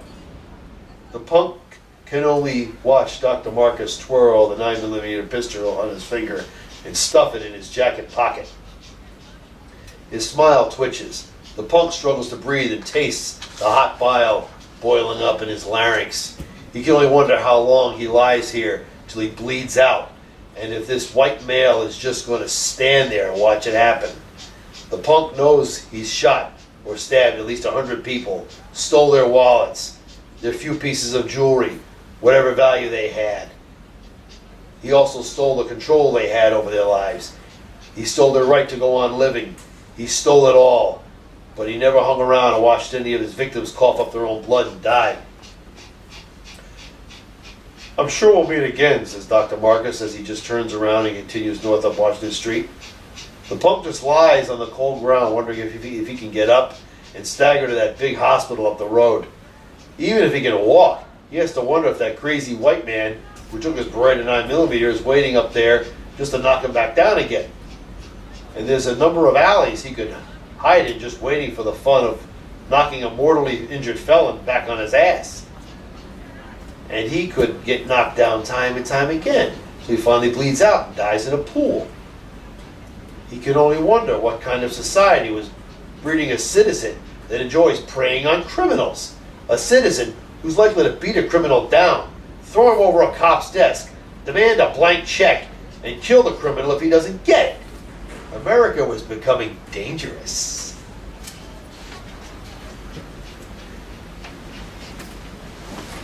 Chapter 11. The lights rise suddenly in the death row block. The convicts stir, roll over, and their ears are jabbed by the patronizing voice of the warden coming over the loudspeaker. The guard just stands there near the iron doors with a look of anticipation on his face. Something was going to happen this Monday morning, and the prospect of it amuses him. Good morning, maggots, malcontents, and mutants. Another day and night past sees you closer to oblivion. Have a nice day, and don't drop the soap. Groggy and bruised, Willie James rolls out of the bunk and lands on the cold stainless steel floor. He looks around and realizes the whole cell is stainless steel, including the sink, toilet, even the bunk. Slowly he stands up and walks toward the diagonally angled bars on the door. He's been in many cells before, but this thing looked like something out of a science fiction movie. And he could only wonder why the guard was smiling. Oh, shit. He rests his hands on the bars. There's a sudden humming sound. Willie convulses as the electricity racks through him and throws him backwards against the cold steel floor. The guard chuckles as Willie looks up at the bars and realizes they're electrified.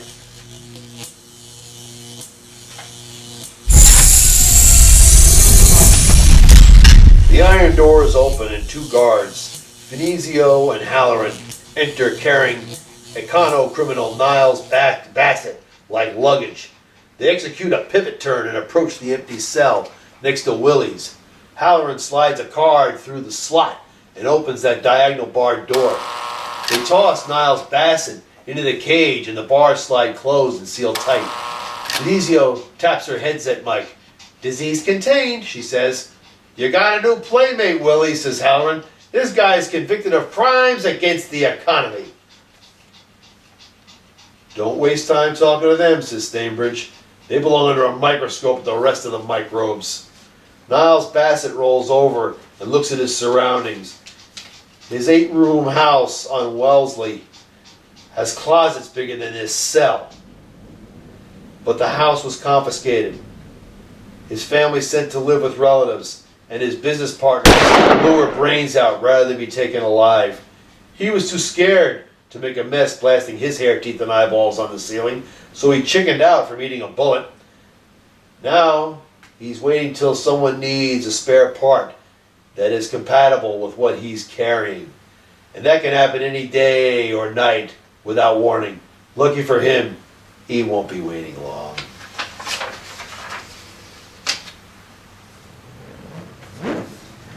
He'd only heard about the new facilities at the prison in Concord being occupied since last week, and his new office duties had been to assess lists of patients who would be in need of his services. As such, this would be the first time he'd be seeing his piece of the new order. During the drive into suburban Concord, he listened to a tape given to him by Chief Surgeon Mercer. He didn't know if the tape was meant to motivate his compassion for the patient or make him less caring about extinguishing the life of the criminal. Fortunately, he'd had Sunday to think things out. Naturally, he could not take that Beretta he'd taken off the punk into the prison. Yet he felt more conscious about needing protection, so he kept it inside the car. He did not have a license to carry, so he knew he'd have to file for one to make having that gun legal. The only problem was how many lives had been ruined by that gun he now concealed in his car. He put that thought out of his mind by tapping play button on his tape player and listening to the tape. Subject: Daniel Wisniewski, 43-year-old aircraft mechanic, currently connected to a respirator and his insurance 28 days from expiration.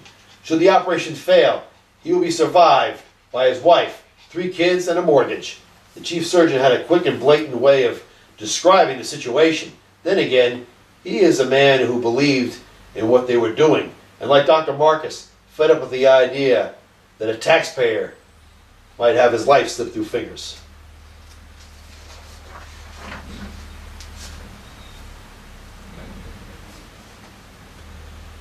Your donor is Niles Bassett, an econo criminal responsible for defrauding the Commonwealth of $8.6 billion.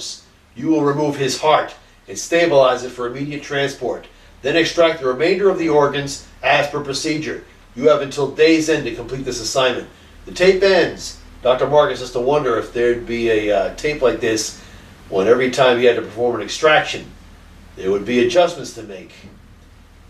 He only hoped he was up to performing the acts his convictions were driving him to. Reflected on the lens of a surveillance camera is Dr. Marcus's 1994 Pontiac Firebird Formula V8 as it approaches the front gate of the Concord prison. Dr. Marcus shows the InVision his identification card, and the digital camera scans the configuration of his face to form a digital picture that the security computer recognizes. Steel doors part, and the Formula V8 advances on the prison grounds. The Formula V8 cruises ominously past lesser cars and then around a turn past the gray concrete wall. The shadow cast off the Formula V8 produces an animal-like shadow on the concrete wall as the car stops in a space marked for Dr. Marcus. The driver's door opens. Standing near the angled stainless steel walls of the new death row block, a young guard sees Dr. Marcus step out of the Formula V8, and a shadow, not unlike a grim reaper, cast on the wall behind him. There is a thumping sound up above. Dr. Marcus looks up to see 5 black French-made aerospatial gazelles seem to hop over the high walls, sweep over the grounds, and land one after another on the 5 circular pads near the steel death row block. Their engines wind down, and Dr. Marcus knows these machines are waiting for him to deliver their parts. He walks toward the steel double doors, knowing that when he steps back through, he will have broken his Hippocratic oath to further a political agenda. But it is an agenda he believes in.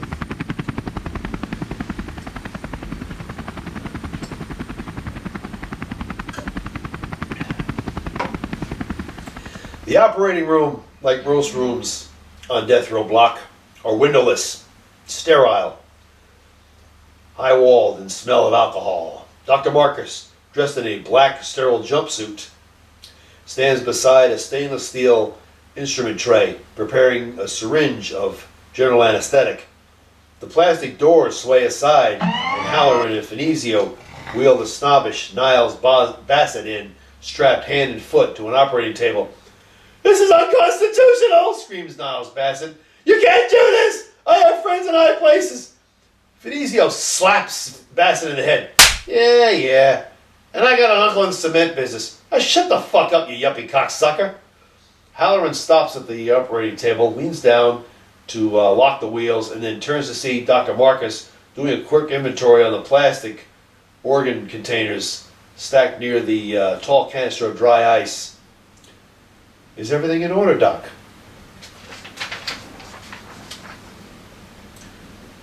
"Perfect. Thank you," replies Dr. Marcus.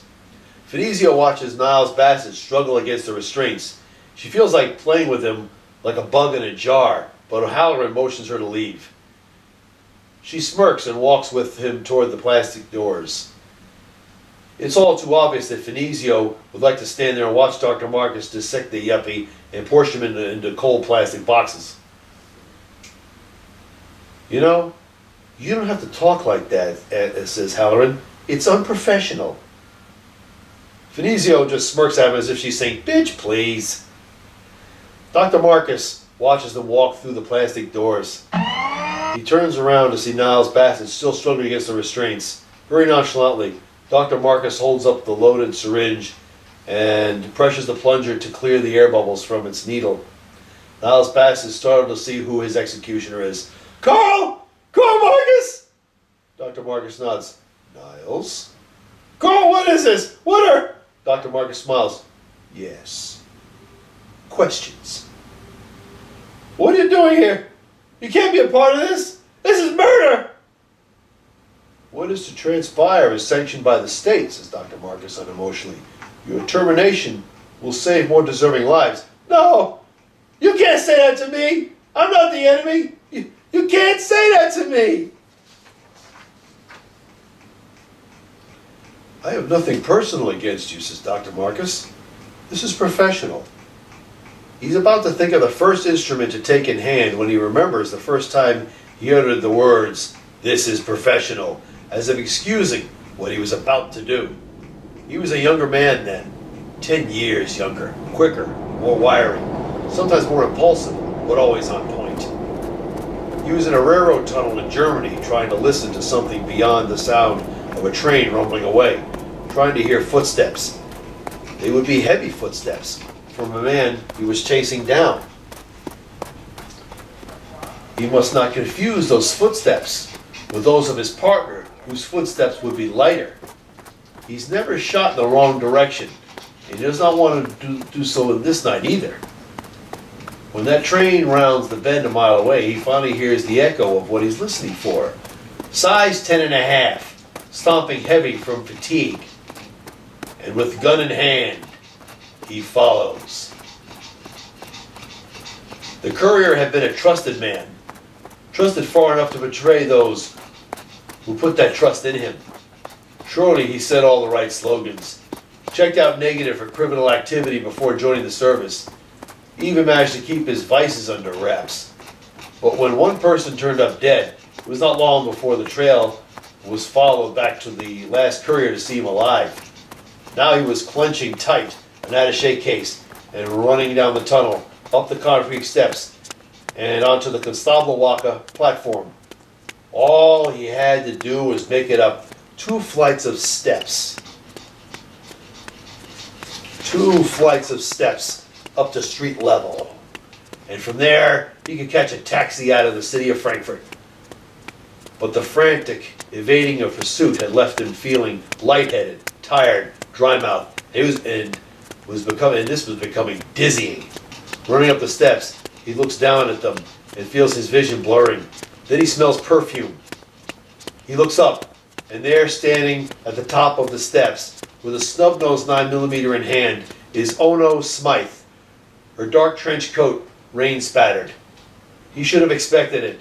The pursuer was not operating alone. He has a partner on the street above. He turns around, ready to run back down the steps. Perhaps there's still time to escape down the tunnel, but there wasn't. Karl Marcus, gun in hand, stands there on the steps behind him. His gun did not use bullets. His gun did not propel its rounds with gunpowder, but rather with compressed gases that fired with a faint hiss and had an effective range, easily 200 meters. His gun looked more like a surgical instrument than a weapon. You did not shoot to maim with the gun. It served one purpose. The courier hears footsteps and looks back up to see Ono Smythe sidestepping. She does not want to be anywhere in the line of fire when the gun discharges. The courier looks back down and sees the faint smile break out on Karl Marcus's face. His blood runs cold, his fingers go numb, and the attaché case falls from his grip and drops down the steps. Likewise, his tired legs are going numb, and he cannot think of where else to run. He gasps, but he cannot get his lungs to inflate with air. Karl?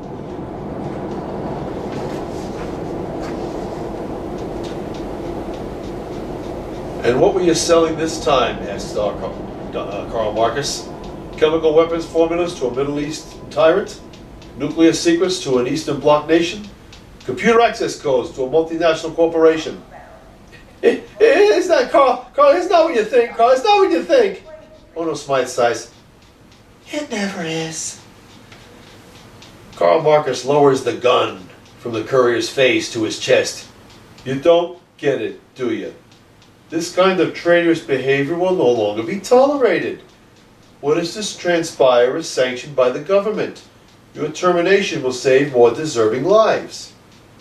Look, I can cut you in, cries the courier desperately. Both of you.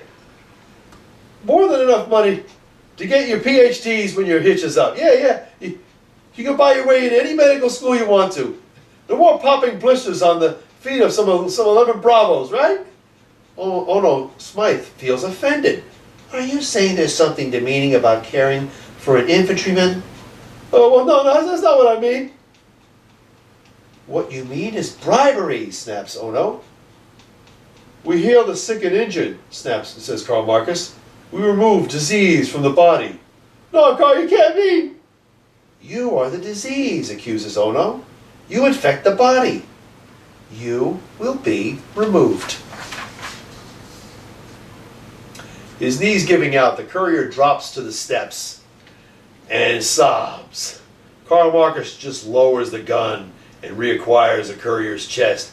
He realizes the possibility that the courier might lunge and try to take the gun from him. But if he sees tension in the courier's legs, all he need do is squeeze the trigger. However, he rather enjoys making the courier squirm. He can smell urine in the air and knows the courier is losing bladder control.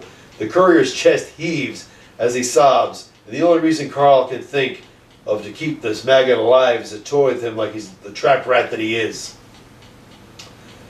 I have nothing against you. This is professional. And with that, Karl Marcus squeezes the trigger. A chrome dart fires from the gun and embeds itself in the courier's chest. The courier clutches his chest as if trying to pull the dart out, but it's done its job. And those spasms he's feeling is the venom pumping into his bloodstream. He drops back onto the steps, struggles to breathe, but his chest heaves and no air gets in. He reaches up to Karl Marcus, who nonchalantly conceals the gun in a hidden pocket of his black trench coat. Ono walks down the steps and watches the courier clutch his chest, and then clutch his head, and then clutch his chest, and clutch his head, as if he can't tell whether he's having a heart attack or a migraine. She looks to Karl, who is amused. It will look like a massive coronary. Grand mal seizure. The courier crumbles and rolls down the steps, while blood spatters out of his mouth and ears.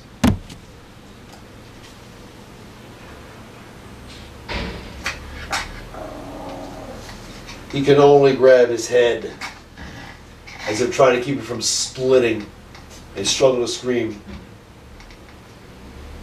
Barely a sound comes from him as he convulses at the bottom of the steps. You've perfected the new formula? Only this morning. You are impressed? Rachel, it's just a garbage truck. It's okay. It's okay. It's alright, yeah. It's just a garbage truck. It's okay. Ono watches the courier yelp and sob while rolling around in an expanding pool of his own blood. She smiles. Oh yes, very impressed. Termination by natural causes. Karl Marcus looks at his watch. It's nearly midnight. Given much thought like what you'd like to do? How about dancing, suggests Ono. The courier's shoulders and neck muscles twitch. He rolls onto his back and looks up at Karl Marcus and lets his last gasp escape. His body soon goes limp in the pool of blood, but the impression of astonishment and agony is frozen on his young face. One can only wonder the last thought that swept through his mind. Perhaps he thought of all the wealth he was kept from attaining. No 200-foot-long yacht laden with wines, fine foods, and the company of concubines. Or perhaps it was the surprise that people he knew were the instruments of his demise. People he once looked down upon. People he thought he was smarter than just because he was born of a wealthier family. Or perhaps his last thoughts were of how his body would be found, if it would be found at all. So many final thoughts, so little time, but it was all irrelevant now. Dr. Marcus picks up the attaché case and thinks of a place to go dancing. Being this close to the Frankfurt walk plots, only one place rapidly comes to mind. Funkadelic? Outstanding, replies Ono. She and Karl Marcus ascend the steps with calm, expressionless looks on their faces, as if nothing had happened. After all, it was a perfectly sanctioned execution, so there'd be someone from cleanup coming by any moment to do with the body and clean up the blood. Nothing would be left to be witnessed.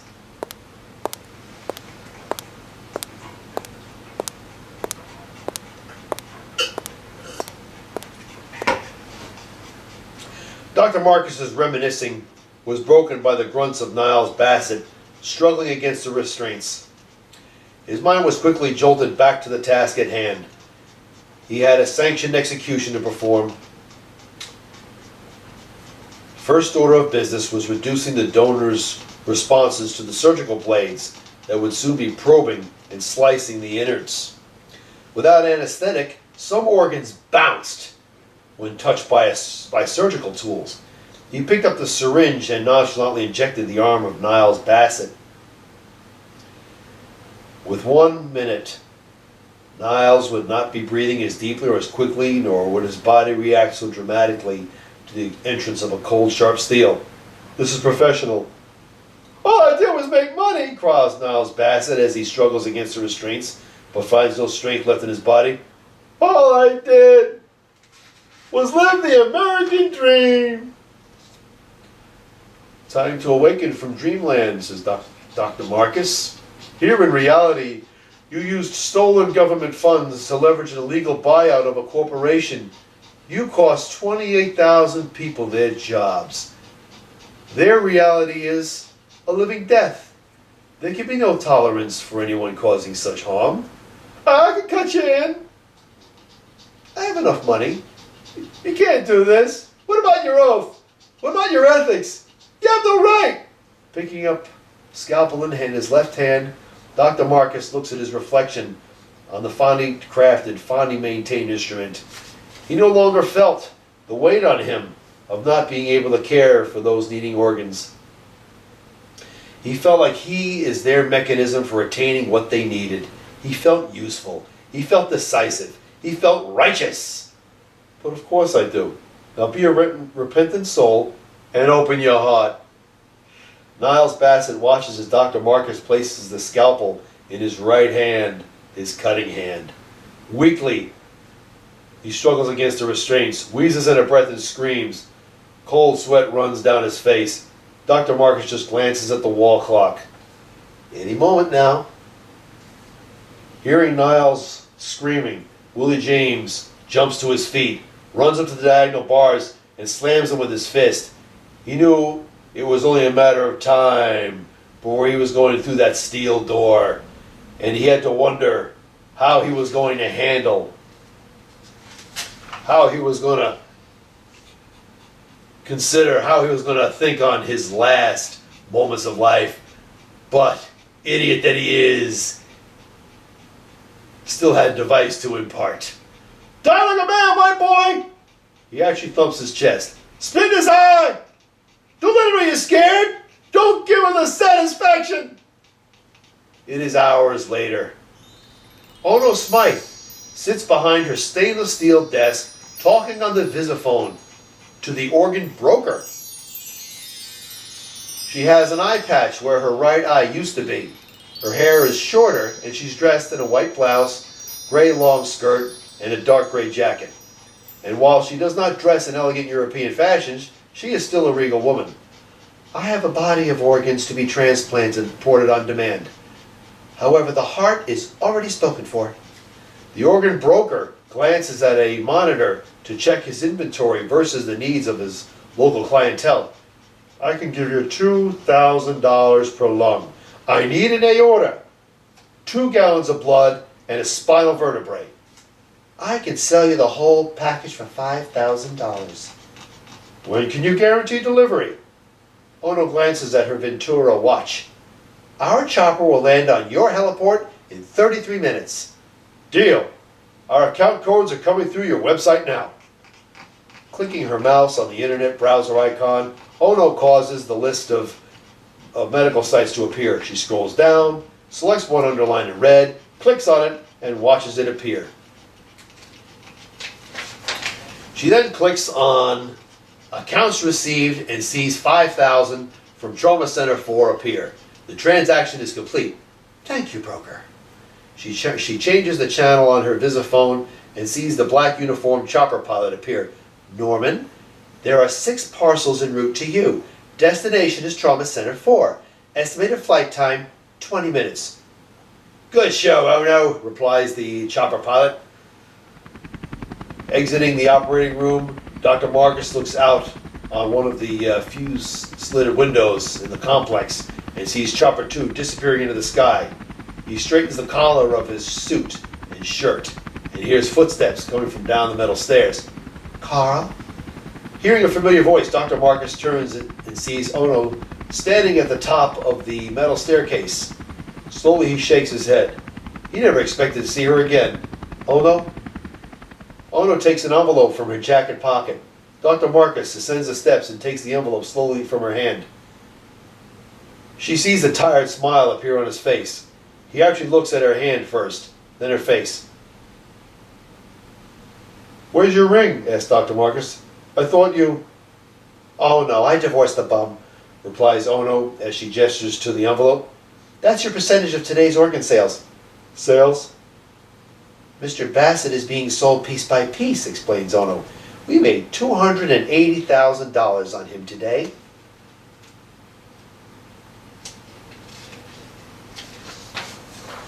What happened to your eye? Ono removes her black leather gloves and holds up her scarred hands. Had a little disagreement with some radical with a K-bar knife. I was only in my 3rd week of residency at Manhattan General. Now I'm a lifetime member of the Survivors of Random Violence Club. Citizens are just dying to join. Reaching out, Dr. Marcus takes her hands in his. The crisscrossing defensive wounds on her hands had been bad enough. Even plastic surgery had been unable to remove all of the scarring.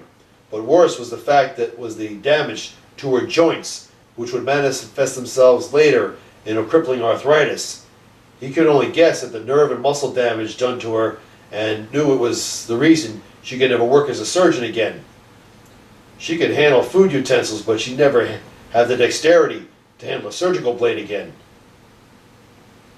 Unless, of course, she underwent radical surgery. Ono smirks. Doesn't look too bad, does it? When she asks him that question, she's not asking out of vanity. Ono was elegant but not vain. She's asking if there was the possibility that her hands could be restored. Dr. Marcus knew it would take rebuilding the metacarpia and still more hours of neurosurgery to restore some level of dexterity and proper blood flow through the veins, muscles, and tissue. But if he could assemble a talented team, it could be done. No, it doesn't. It's good to see you, Ono. How long has it been? 8, maybe 10 years. Mercer said you were married. Well, I think the bum is about to divorce me.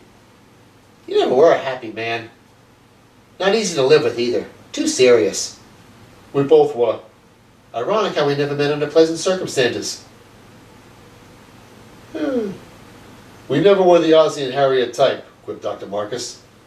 No, we're more at the dark side of Maxwell Smart and Agent 99. Funny thing is, I don't remember choosing this kind of life. Thought I left it behind. You've always known the world was a toilet, Carl. You have to decide where you want to be. Lots of people don't get to choose. You're either pushing down the silver handle or spiraling down the shit. Dr. Marcus smiles. That's what I always enjoyed about you, Ono. You speak with all the subtlety of a flying brick. You'd be bored with me if I didn't, says Ono as she looks at her Ventura watch. I've got to schedule Wednesday's operations. It was nice seeing you. And you. Guess I'll be back Wednesday then. I'm sure I'll see you then. Dr. Marcus turns and is about to walk down the stairs. He turns around and sees Ono move up a few steps and then look back down at him. Somehow he knew that this wouldn't happen. Carl. Can I call you sometime? Yes. Now he didn't want to turn around and walk away from her. He'd been given a second chance to be with her, and nowhere to go from here was heavy on his mind. Given his situation with Renee, he was pleased to know that he would not be alone when she finally left him. However, whenever that would be. Perhaps it was a surgeon's instinct to create perfection that had him thinking he would be able to completely restore Ono to how she was when he knew her in Europe. Certainly, another blue eye could be found that was compatible. The more difficult surgery was on her hands, but it was feasible.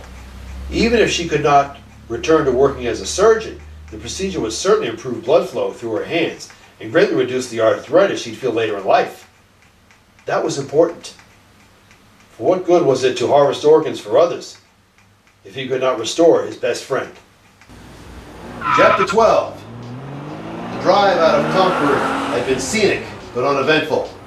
Rather than head straight into Boston during the rush hour, he left the highway at an exit in Cambridge and took the familiar streets into Harvard Square. He parks the Formula V8 at a multi-level garage around the corner from the House of Blues and decides to stroll the avenues. While he would have liked a German dinner, the only restaurant of that kind, the Worst House, had been replaced in the late 90s with a chain store. Walking through Harvard Square was always good for clearing his head, doing some window shopping, and just being in the company of student minds that kept him from feeling old before his time. He walks by the Bridal Theater to pick up a schedule for the month and realizes he's not been there in over 6 months. Perhaps he'd have to make it back there for that Batman double feature next month. A packed suitcase flies out of the bedroom and lands on the couch. A purse flies out next and lands next to it. The sounds of zippers rapidly closing and a plastic bag being stuffed is heard next. The door opens, and Dr. Marcus enters his living room and hangs up his long coat. He can smell Renee's scent and knows she's hyper. Not even a second later, she comes stomping out of the bedroom, snatches up her bags from the couch, and throws them over her shoulder. Just get out of my way! Renee pulls legal papers from her jacket, throws them down on the glass coffee table. She still smells of the damn jail cell. I'm suing you for divorce. You'll be hearing from my lawyer. You mean the one under indictment for child molestation? Chuckles Dr. Marcus. Find yourself another lawyer. Your friend Beatrice is going to be cut in 100 directions when those kids come forward. What are you talking about? Read the papers, Renee. I'm not going to read some rag published by the establishment. Well, before you make your house out of them, try to read them first. You bastard! Renee stomps past him, yanks open the door, and walks down the long hallway. Dr. Marcus gently shoves the door closed behind her and locks it. I guess I can cancel that check to the marriage counselor. Then he remembers he could have asked her for the key back. Oh well. There were more pressing matters. He rolls back his sleeve, raises the chrome silver grid, and taps a single digit on the wrist phone. Good evening. New York Pizzeria? Doc Marcus here. I think a large cheese and tomato pizza delivered with diced tomatoes and pepperoni. Things are looking up. Chapter 13. Once again, in the refuge of his kitchen, Governor Cole is working with his chef to close the burritos with strips of cheese and a well-placed toothpick. On the nearby shelf is a small HDTV playing the evening news. What remains unknown is where the replacement organs came from and how they were delivered so rapidly, says the TV reporter's voice. The chef sighs. What do you suppose they'll do when they find out the truth? Complain about the sanctity of life and how criminals should be pitied and given their own talk shows, grabs Governor Cole as he samples the salsa. Always the cynic. Today's cynic is tomorrow's pragmatist, old friend. Governor Cole pours salsa over the tops of each burrito. Hearing the door swing, he turns to see the butler enter. Sir, Dr. Bartlett has arrived. Apparently he was interviewed by the Ace Liefeld show. With an eager smile, the governor looks to the chef, then back to the butler. Excellent. Arriving early Monday morning, Dr. Marcus got a jump on the weekly reports, employee requests for time off, supply usage forms, specialist referrals, and the like. A new addition to his office was a large, nearly flat HDTV attached to the wall. Seeing that the Ace Liefeld show was beginning, he grabs the remote and raises the volume. Ace Liefeld is a sensationalist who can make a beer fart sound like Hiroshima if he puts the right spin on it. You've heard the rumors. Now see the truth, challenges Ace Liefeld. Today on this edition of the Ace Liefeld Show, we go live to a Massachusetts state corrections facility where inmates are on death row. Strangely, the unhealthy were transferred out last week. The few that remain, because of their superior health, now face a more insidious doom. Dr. Marcus chuckles. I should have recorded this. With us today are the relatives of criminals doomed to be used as body parts. Only 4 days ago, econo-criminal Niles Bassett was maliciously murdered by a surgeon whose name remains unknown. Niles' body was dissected and his organs sent in countless directions. Rumor is those organs are being given to needy patients. But does Governor Cole have an even more devious plot in mind? Are the harvested organs to be used by a private company owned by the governor? If this company exists, will it seek to corner the organ replacement market? Might the organs become the covert currency used by clandestine marketeers? Or will organs only be given to those allied with the party in power? For the Q&A on today's hottest topics, stay tuned to the Ace Liefeld Show. Chapter 14. As became the tradition, Monday morning was the day Governor Cole and the butler washed and polished the limousine. Sitting on the wheeled tool chest is a small HDTV that plays the Ace Liefeld Show. Joining us today is psychologist Ian Colin Bartlett. He has done extensive work in the field of criminal psychology and has also published numerous texts on ethics in modern medicine. The butler carefully buffs the chrome hood ornament. Your critics will have a field day with his accusations, Governor. Governor Cole shrugs. Their lives would be boring without me. I don't suppose you plan on being re-elected. No, I plan on retiring to Bad Homburg, Germany next year. Maybe get back together with Melissa. What do you plan to tell the muckrakers when they arrive? That my plan will punish the guilty and restore the health of the community, replies the governor, as if he's rehearsed that line too many times. That might sound like an agenda of a comic book hero, but at least it's a plan. The butler begins shining the grill and bumper. One cannot help but wonder what history will say of you in centuries' time. Monster or man of the people? That depends on who wins the war and who writes the book. The emergency room of Boston General is chaotic with gunshot victims laying moaning on gurneys in the hallway. A screaming prostitute covers her eyes while blood runs through her fingers. A father rocks his daughter back and forth while blood runs from a shrapnel wound on her shoulder. And then there are the seasonal influenza sufferers stricken with a strain that modern-day serums and antibiotics are ineffective against. Those injured on the job, and a few with lesser injuries who spend the better part of the day waiting for care. The head nurse briskly moves around behind the nurse's station and picks up a pad. She glances to the wounded and then motions to two nurses, following her to attend them. Turning her attention back to the pad, she checks the patient's admitted column and then turns to an orderly as he arrives with a wheelchair. Orderly, I need more bandages for these people. Stat. She grabs up the phone and taps in 3 numbers. Dr. Marcus, the black chopper just landed. Organ is en route to OR 8. Sophia, get those x-rays to OR 8. She looks around for her Krispy Kremes. All right, who the hell took my donuts? The wall clock reads 12:18 p.m. A tired husband and wife sit on a small couch just down the hall from OR 8. They started the day as any normal patients do, sending their child off to school.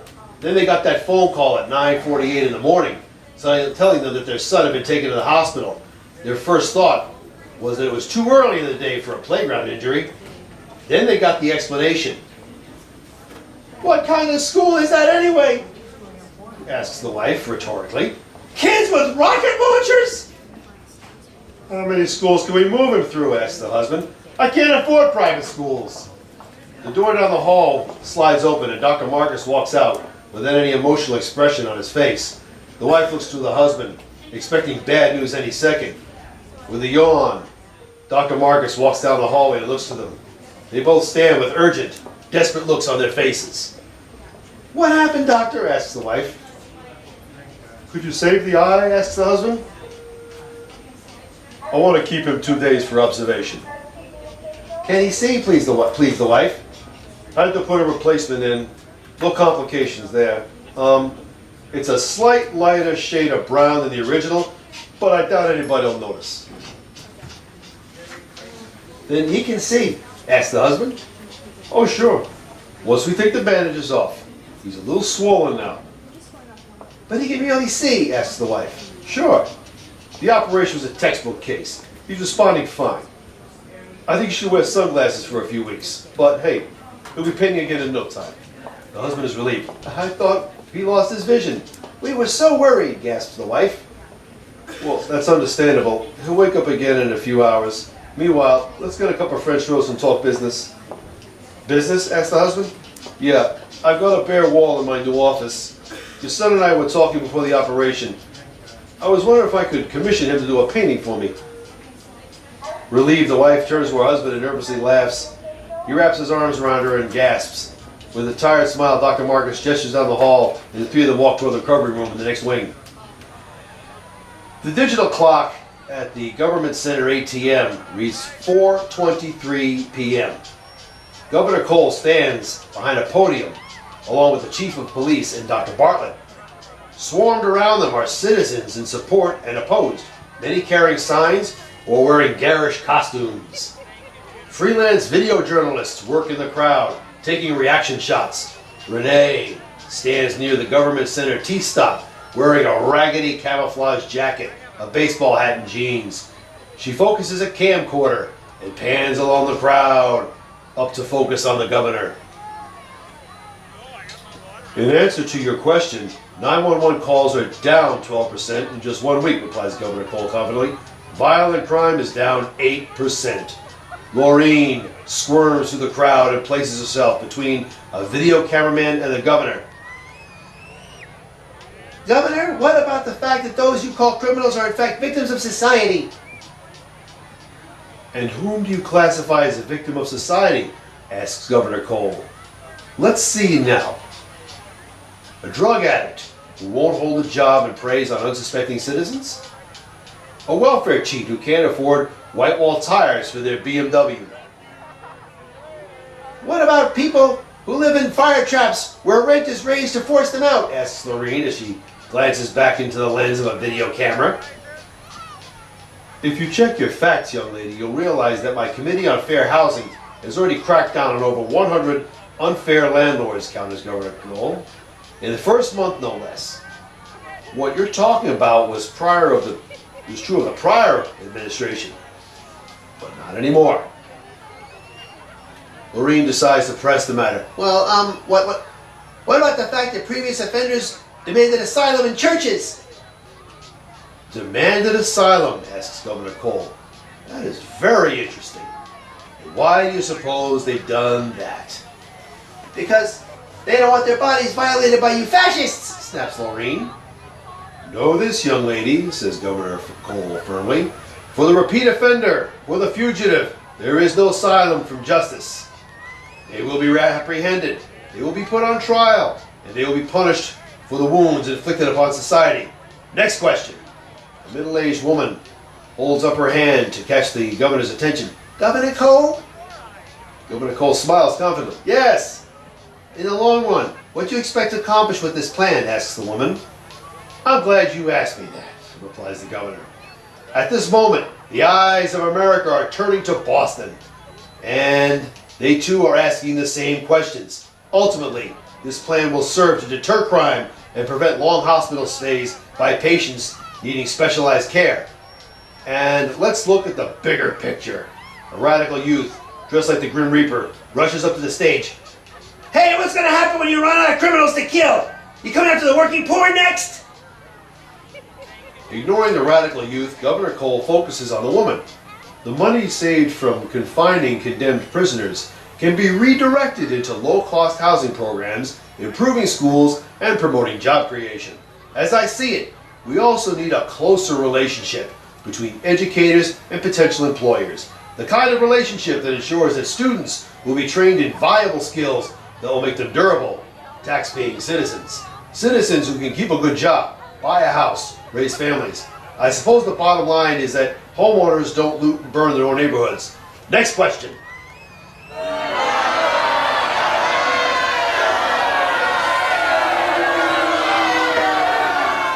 Chapter 15. It is Wednesday again. Dr. Marcus gently places a lung into a plastic bag and seals it. Strapped to the gurney, Willie James stirs and looks around. The odd expression on his face gives away the fact that he's more than startled to still be alive.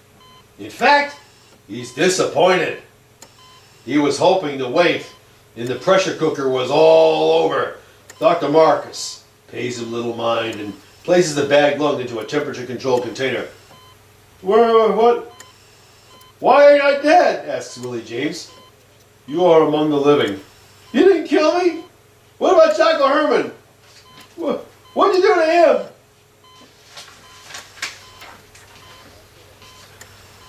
I only needed one kidney from him, replies Dr. Marcus, and one lung from you. Mr. Herman is recuperating. You will see him soon enough. Why did you just kill us and get what you wanted? Dr. Marcus sighs. Because it was not necessary. Necessary? Snaps Willie as he yanks needlessly against the restraints. Yes. Had I needed a vital organ, you'd have been terminated, explains Dr. Marcus.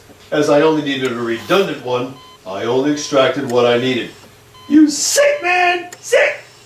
You talk like a damn machine! Willie struggles against the restraints again. I ain't no damn machine! My name is Willie James! I'm a man! Wasn't born to be ripped apart piece by piece by some psycho in a white suit! Then what purpose in society do you serve? Asks Dr. Marcus. Do you operate a needed product? Or perform an important service? No. You prey on the citizens. Destroy what they've worked for. Take what does not belong to you. I think you know your life has come to this. I do what I do to survive. Got no choice. I do what I do so that society might heal itself, explains Dr. Marcus. Ironic how the disease, you, has become the cure. What kind of doctor are you? The kind who realized that it was time to stop being a spectator, answers Dr. Marcus as he looks at the wall clock. I'd like to finish this talk, Willie, but I have another sanction to perform. As you know, time is money. Have a nice day.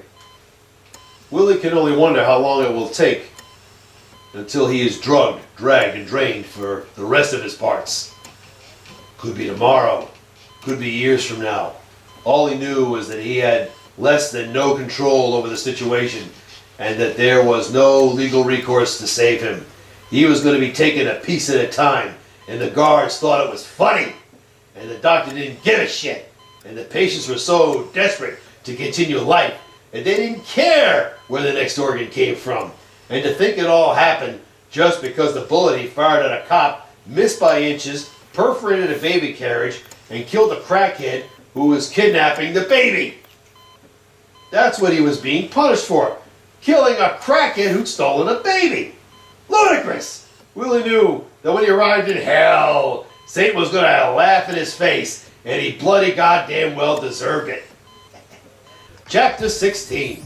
The living room walls of this Cambridge apartment are lined floor to ceiling with stocked bookshelves. The furniture is regal antique. Hanging from the high ceiling is a crystal chandelier. An 8-foot half moon window looks out on Harvard Square. Mr. Lang, a professional-looking man in his mid-40s, closes a hard-bound book titled Millennium American, The Modern Feudalism, and places it on the rosewood coffee table in front of him. Renee, Laureen, Brock, and a frigid Aryan 20-something named Chad sit in the small couch. Governor Cole has one surgeon that we know tasked with the termination of prisoners, says Mr. Lang. We cannot strike at the governor himself. Therefore, we must cut to the limbs, remove from him the method to his madness, and then, Laureen of course interrupts, how are we supposed to find out who he's recruited? Brock impulsively adds to it, all of his computer files have scrambled access codes and Chad snaps, shut up, both of you! Mr. Lang remains calm and turns to Renee. Renee, tell them what you told me. We don't need to computer hack. Here's Cole's golden boy. Renee drops a photo of Dr. Marcus onto the coffee table. Laureen and Brock look at the photo, then at each other. Mr. Lang smiles. Dr. Karl Marcus, age 36, chief resident, Boston General. Your husband was never political before, says Chad. Why is he working for the Patriots? Governor Cole's daughter died on his table, replies Renee. Perhaps he joined Cole out of guilt. I'm sure you all remember. Rachel Cole. Chad beams a nasty look at Renee, then looks away from her disgusted. Perhaps, had she died on someone else's table, nothing would have come of it, says Renee with a smile. But Carl is a creature of duty. He has an odd conscience. He felt he could, or should, have been able to do more. Ironically enough, Chad, you had a hand in bringing he and Cole together. Where is he vulnerable, asks Mr. Lang. Anywhere, replies Renee with a smug smile. He doesn't carry a gun. There are no cameras on our block. Should be an easy mark in the parking garage. What about the electronic lock, asks Mr. Lang.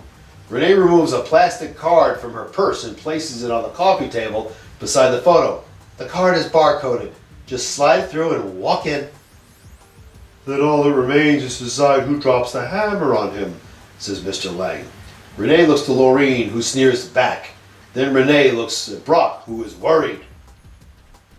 Brock's not doing anything tonight, suggests Laureen with a smile. Oh, wait a damn minute, snaps Brock. I didn't join this group to kill anybody. Time to prove you're serious, college boy, says Renee of Brock. If you're not part of the solution, you're part of the problem. We've all broken the law one time or another to further the cause, adds Laureen. Brock whines. I got arrested with you last week. I mess up again, and my parents will pull me out of college and throw me in the army. I don't want to join the army. My asshole brother's in the army. Mr. Lang is his usual polite, insulting self. Perhaps young Brock is just another aristocrat who joins causes to cover the guilt of his parents' undeserved wealth. We cannot place the future of the cause in hands so fragile. He's not walking out of here knowing what he does either, grunts Chad. He gets pinched, he rats us all out. I don't think he'd be that foolish, says Mr. Lang, knowing otherwise. Chad, perhaps you could kill Dr. Marcus yourself. And leave the pistol you had Brock training with at the scene. His fingerprints will serve our desired purposes. You're setting me up, whines Brock. Why? Realizing he's being betrayed, Brock looks around the room and sees everyone wearing the same smug grin. None of them have had to go to these extremes to be accepted by the group, and yet here he was already set up days in advance to commit a murder. All he was doing was shooting targets. He never thought to wipe his fingerprints from the pistol. He never thought these people would use his naive nature against him. He couldn't understand why. I didn't do nothing wrong to any of you. Mr. Lang cannot help but correct Brock. The correct phrasing is, I didn't do anything wrong to you. Gotta make your bones, boy, says Lorene. You've got two options, young fellow, offers Mr. Lang. You shoot Marcus yourself and then dump the pistol in the Charles River. Or, Chad executes Marcus, places your pistol at the scene. The police trace the pistol back to you and find you dead in your apartment with a forged suicide letter. It's easy, Brock, says Chad in a challenging voice. Die like a coward or drop the hammer and be equal with me. Brock watches Chad reach under the couch and pull out a wooden case. Opening it, he sees the matte finish .357 Magnum, 10-inch long barrel, textured grip, and 6 blue-tip Teflon bullets. He looks at everyone else and they smile at him as if to say, "Sucker!"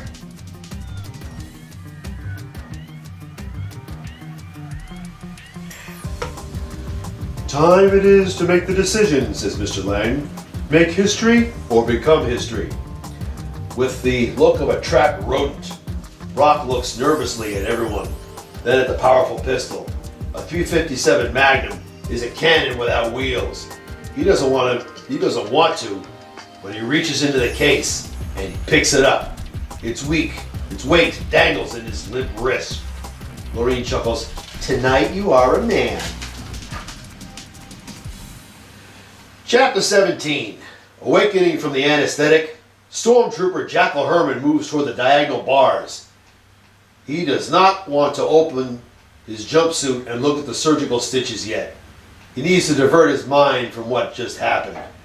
He slowly moves his hands toward them, feels no electrical current, and touches them. With no windows and no natural light entering, he never knew what time it was, and that pissed him off. He always knew what time it was. Always knew when 5 minutes was feeling like 50. But he had a watch to tell him not much time had passed, so he should not be so bothered. But in here, if 5 minutes felt like 50, there was nothing he could do about it. And there were no cigarettes. This place was as clean as a hospital. No books to read to pass the time. No pen and paper to write his songs. No diversions of any kind permitted whatsoever. All the mind could do in here was collapse as it lost all concept of time, all ability to take in stimulus or generate original thought. Guard! Stembridge walks across the block toward Jackal Herman's cell. Guard, what time is it? Amused, Stembridge smiles. Perhaps minutes, perhaps hours. It matters not, for time stands still for you in here. Bullshit! Bullshit! You tell me what time it is in here! Demands Jackal Herman. Well, what? Asks Stembridge with a smile. You tell me the time now! Must be bothersome for you. No sunlight ever gets in, only fluorescent. No clocks on the walls. A day or a night is as long as we want it to be, and you can only accept it. If you get bothersome, we just fry you in your cell, and when you wake up, you're disoriented. And here we stand, marking time, while each of you are taking a piece at a time. You're enjoying this! Yes, replies Stembridge with a nod. Sick son of a fascist bitch! How can you enjoy this? Cops are not supposed to enjoy this sick shit, man! We're not? No! You're supposed to be to squeal and run when we roll in. Stenbridge smiles. Those days are over. Why? You need to understand that it is not the government that stops crime. Crime stops when the citizenry decides it tires of your kind and does something about it. You're talking vigilante shit, man! Not exactly, explained Stenbridge. We're talking about electing those who represent the working class. Before the Patriot Party came to power, I was a father who buried his family after some wild dog like you shot them dead so he could steal money for drugs. Now the victims of crime enforce the laws, and there is no one left to cry for your rights. You're in the toilet, and we're pushing the lever. You mean you're not a cop? I was a guy loading trucks on a dock once, replied Stenbridge. Now I'm your guard, and I'm counting your days. And they pay me well. I have 2 houses, 3 cars, a boat, and this is whack! No, it's order. Used to be the more useless people got the big pay. Models, actors, athletes, non-producers. Today, they make minimum wage. And whoever wears a badge and protects life clears 7 figures. Work! No, America finally got its priorities in order. I live next to a teacher who made $1 million last year. The firefighter down the block makes twice what I do. Life is good, and we want to have maggots like you messing up our good thing? Oh, I want to mess it up, all right, threatens Jackal Herman. Stenbridge shakes his head and smiles. I doubt it. We've got white trash like you pinned into little districts, and if the tornadoes don't take you out, then the police will wait till you violate and then pounce. I ain't been in that long. How'd so much change so fast? And hey, you feed me bullshit, that's it, you feed me bullshit. Sure you are. Nothing changed. You just say that to disorient me. Nice try, but I ain't gonna buy it. I got a right to an appeal. I got a right to a lawyer. I got a right to sing the blues, crooned Stenbridge. Fact is, we own you. You have no rights anymore. And when we pull your strings, you dance. And you know why? Because somebody called you stinky in the 3rd grade? Because all of this is what the taxpayer wants. Think. We want affordable medical care. We want safer streets. We want a government that listens and responds to us, and now we have it. And you really gonna cut me up? Me? No. I'm gonna drag you like luggage through the steel doors, and Doctor Karl Marcus is gonna cut you up. The iron doors slide aside, and Dr. Marcus swaggers in after a busy day in the operating room. His eyes look tired, but he's smiling. Think I heard someone invoke my name. How's tricks, Chuck? Stenbridge turns to Dr. Marcus. Got some fresh meat for you, Carl. Read your file, Jackal Herman. Do me a favor, and don't cry like a little bitch when I come for you again. You're a doctor, asked Jackal Herman. I am the doctor in this part shop, pal, replies Dr. Marcus as he looks at his watch. And in case you're wondering, it's 18:14 in the afternoon. Have a nice night. Jackal Herman watches Dr. Marcus swagger over to Croce's cage and tap his foot on the diagonal bars. Unlike the guards, who stay clear of the bars, Dr. Marcus is not afraid to walk right up to the bars and tap them. He'd actually like it if one of them tried to lunge at him. It would give him an excuse to release that temper he's been keeping in check for too damn long. Hey, Croce, got news for you, says Dr. Marcus as he watches Croce curl up in a ball in the corner of the stainless steel cell. When I come from you, a media crew is coming with me. They want to interview all you maggots. Dr. Marcus moves over to Tolero's cell and smiles at her. Especially you, Tolero. They want to know why a woman sets her kids on fire. Yeah. Give you all a chance to beg the angry public for mercy. Too bad none of your victims live to see it. Tolero watches Dr. Marcus walk toward the twin iron doors, insert his medical access card, and walk through. She expected a doctor to be emotionally detached, objective, as if seeing the criminals simply as patients to be harvested. But Dr. Marcus sees them as a disease that he is all too eager to purge from existence. And not only will society not question or oppose him, but they turn a blind eye and let him follow the agenda to the end. That son of a bitch, cries Tolero. That's one thing we'll never do, man, says Croce as he watches the doors close. Walk through that door on our feet. And when we go through, we don't know if he wants one organ or the whole package. Now, there's not a damn thing worth living for in here, gripes Tolero. No mail, no phone, no appeals. Can't even kill yourself. Damn cameras see everything. What about a hunger strike, suggests Jackal Herman. Tolero laughs and falls on the floor of her cell. Croce just shakes his head, chuckles, and sits on the wall-mounted bed. Jackal Herman moves up to the bars and looks at Tolero and Croce. They can't force us to eat, can they? I mean, what good are our organs if they're in a body that's breaking down? They'd have to move us to the infirmary. Then that's gotta be easier to escape than this. Don't even get any yard time in here, just 24-hour lockdown. Gotta be easy to break out of the infirmary. Tolero laughs at him. Bitch, what's so funny? You, man, you're hilarious, chuckles Croce. Last con that tried a hunger strike got hauled through the doors. Doc Marcus there gassed him with a nitrous oxide and killed his brain. No way! Non-surgical lobotomy, man, says Croce. Killed his brain and let his heart keep pumping away. And then they took his redundant organs and left him for a week till they needed the rest. How do you know this? Because Marcus rolled him in here. And let us see what happens when we get out of line, cries Croce. They had him hooked up to an IV to get him nutrition and water. But his eyes, man, they never moved. Jackal Herman sinks onto his bed. He has a blank look of a trapped animal. There's a way out of here, man. There's a way out. I'll find it. Sure there is, biker boy, scolds Tolero. Through those doors and then cut up into boxes. Get used to it. We're fucked. What about the governor, man? Asked Jackal Herman. Can't we get a line to the governor? Get a reprieve? Governor don't care about cons, says Tolero with a sneer. Can't someone make him care? Asked Jackal Herman.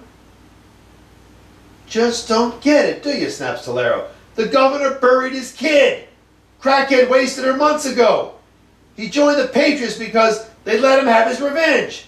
Hell, the Patriots bankrolled it. Never liked those damn Patriots. They always get what they plan, gripes Croce. Me, I always had a problem with thinking and planning through to the end. You know, I just don't get those little quirks and consequences factored in during the initial planning process. It's a flaw, I know, but I'm working on it in here. How are you going to work on anything in here? Asks Jackal Herman. Yeah, well, what can I say? Sighs Croce. I was never the popular type, and there is, I guess that's what pushed me over the edge. See, I wanted a real fine. Tolero's disgusted. Oh, shut up, Croce, you weasel bastard. The iron doors open, and Curtis, the night guard, enters to hear the bantering back and forth. Hey, Tolero, care to talk about why you're in here, you feminazi? Yells Croce. Shut up, screams Tolero. Moving over to the wall, Curtis pulls down the control panel and does a function check. Getting sensitive, Tolero? asks Croce in an antagonistic voice. I said, shut up, Croce, shouts Tolero. You're a real hero to the cause there, Tolero, laughs Croce. You're really taking one for the team. Curtis taps the buttons representing all the cages in the circular cell block, and his finger hovers over a lightning bolt labeled button. He's losing patience with them already. He just got on duty. Yeah, my sisters are we're gonna own your brothers someday, Croce, yells Tolero. Time's gonna come. We don't even need you to breed anymore, and then you're all extinct. Yeah, what test would you spew out of, Tolero? Asked Croce. Or did some lazy welfare mom pump you out along with a bunch of whiny little mistakes? Jackal Herman notices Curtis slowly moving his finger down to the lightning bolt label button. He looks to Tolero and Croce quickly. Hey, you guys! Hey, shut up before we get fried again! Quit whining like a bitch, biker boy, snaps Tolero. I'm serious, Tolero. This guy looks like he wants some peace and quiet. Croce throws up both of his middle fingers. Yeah, well, fuck him! With a smirk, Curtis presses the button. Instantly, the bars, the floor, the walls, bed, sinks, everything metallic electrifies, causing Tolero, Jackal Herman, and Croce to do the electric shuffle before flopping hard to the floor and convulsing into unconsciousness. Curtis just takes his finger off the button, sits down in a high-back chair, puts his feet up on the control panel, and reads a Marvel comic. Exiting the sterile hospital cubicle, Dr. Marcus looks out a tall, slitted window to see the helicopters ascending skyward, carrying organs. Ono Smythe walks down the steps, carrying an envelope and smiling. Dr. Marcus turns to her and she hands him the envelope, which she puts in his trench coat pocket. That's a new look for you. What? Asks Ono. The smile. Ono touches the corners of her mouth as if she did not realize that she was smiling. Then she smiles wider. Oh, that, yes. How are you feeling? Not bad. Are you tired? Not really. Good, says Ono as her eyebrow arches up. Busy tonight? No. Then I'll just cut to the bottom line. I got a reservation for 8 p.m. at Toscano's. You asking me out? Yes. This is sudden. Don't know what to say. Ono takes a step closer. Well, either you do or you don't. Dr. Marcus shrugs. Okay, I do. Great. I'll go lock up. Meet you out front. Ono Smythe heads back up the steps with a giddy look of a schoolgirl. Dr. Marcus smiles, doesn't realize he's blushing, and Ono sees him as she glances back over her shoulder. He grabs his car keys and suddenly remembers how much Ono likes strawberries after dinner.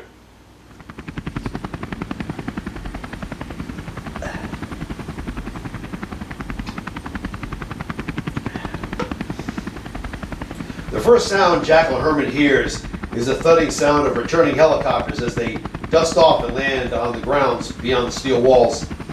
Groggy and dazed, he shakes off the electrical insults, tries to stand, but only falls on his face again. From how rigid his muscles felt, he knew that the mucus layer between his bones had been dried up by the electricity. Once again, just to try to stretch his arms caused every muscle to ache and the throbbing in the back of his head to radiate dizziness to his frontal lobe. He tasted alkaline in his throat, and he knew he needed water. No matter how many hours had passed, however, he felt no hunger. In fact, he felt nauseated. He cannot remember what the last thought was in his head before getting fried, and the first thing he could think of right now was that he'd better relearn how to breathe again before he turned blue.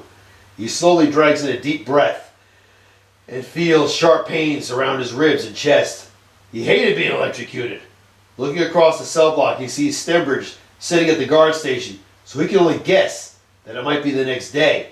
Or maybe only moments passed and Stembridge was put there to make them think more time had in fact passed. So many ways to get fucked in here. Crawling to the diagonal bars, he looks across to see Finizio and Halloran walking out of the cell where Skeezix had been taken who knows how many hours ago. The door closed, but he could not see Skeezix in there. Must have been dropped on the floor, he deduces. He looks at the other cages and can see Croce and Tolero slowly moving and groaning from the sharp aches they felt. As usual, Tolero crawled to her stainless steel toilet, rose to her knees, dropped her head in, and puked her guts out. Croce just pulled himself up off the floor, sat on his bed, and looked across the Skeezix cell. He could see the little creep moving. Hey! They didn't waste Skeezix, yells Croce. But where's Willie? Wiping her mouth, Tolero crawls to the diagonal bars of her cell and stares across to see Willie's cell door still open. Willie's either in recovery or flying to parts unknown. Halloran and Finizio exchange chuckles. Rolling over in his cell, Skeezix looks down to see his torso and the numerous small incisions where redundant organs have been removed. He doesn't have long to look further than the hip level before he starts screaming, "Ah, Jesus, motherfucking Christ, they cut off my goddamn legs!" Halloran and Finizio burst out laughing. Stembridge just chuckles, opens a plastic salad container and starts eating. It was amusing to them to watch Skeezix beat the stainless steel floor and flop around screaming. Chapter 18. With a hum, the garage door rises, and Brock cautiously enters. Plunging his right hand into his jacket pocket, he pulls out the .357 Magnum and aims it forward. Hearing the door drop close behind him, Brock is startled and turns around. He swallows a lump in his throat. He looks around and realizes he's standing in the middle of a garage. Across the garage, he hears the elevator rumble downward. Someone will see him. Geez, the stupid things I do to get laid. Brock looks left, right, then left, then runs for cover behind a support column. But the column is too narrow to conceal him. His jagged motions resemble a caricature of a 60s karate spy movie actor as he sees a large sedan parked in the distance and then runs for cover behind it. The elevator doors can be heard rumbling open. Brock looks at his big gun, then squirms under the sedan for cover. How long can he stay under this thing? How long till someone sees him and either calls the cops or just shoots him for intruding? Positioned almost halfway down Charles Street, Toscano's is among the finest restaurants in Boston. Years ago, its affordable quality made it a favorite of Dr. Marcus and his fellow med students who wanted a haunt of their own to bring their girlfriends to. No doubt Ono had found that out by examining credit card reports of Carl's spending habits over a decade ago, or by talking to his old friends at Harvard Medical School. She'd even reserved the same table near the windows looking out on Charles Street, and a bottle of Dom Perignon, which they were enjoying with their pasta. So what happened then? Asks Ono. Dr. Marcus sips his champagne. I walk into the hallway and two cops are standing with the woman, and she's not happy. So I tell her, gee, sorry, but your husband didn't make it. Now bear in mind that she emptied a .45 automatic into him. So she stands up, looks at me and says, does that mean I don't get the insurance money? Ono laughs hysterically. Anyway, she got the death penalty. I wonder if she's healthy. Ono laughs. Oh, Carl, you're terrible. Yes, this is true. Ono decides to change the subject. So how's Renee? She gave me the divorce papers. I saw the lawyer, signed them, and mailed them. Problem is, the lawyer's under indictment, so she ran off. That's a shame. Doesn't it bother you? Dr. Marcus shrugs. To be honest, I've gotten used to it. She's been running off a lot in the last 4 months. Is it possible you drove her off? Oh no, you know me. I don't hit. I know you don't hit. You don't talk much either, except to me. Maybe she felt you were shutting her out. She was teaching kids with learning disabilities. I didn't think I should burden her with lives and who dies on the job. Didn't want her to make her life any more demanding, any more complicated than it was already. I understand you, but maybe she didn't. Maybe she wanted you to tell her something that you were going through. She wouldn't have understood. Your problem is that you think saying anything is a violation of operation security, says Ono with a smirk. She speaks in lower tones. Carl, we're out of that life now. You can talk about things that happen day to day, even if it is who lives and dies. Dr. Marcus takes a large sip from his glass. Well, the matter's academic now. She wants a divorce. I gave it to her. We both changed too much. She isn't the woman I married, and she never knew the man that she married. We did what our country needed us to. It was sanctioned. Just like everything you've done in the operating room this month. I realize that, but how do you tell the woman who will someday be the mother of your children that you picked up your GI Bill working part-time in the intelligence community?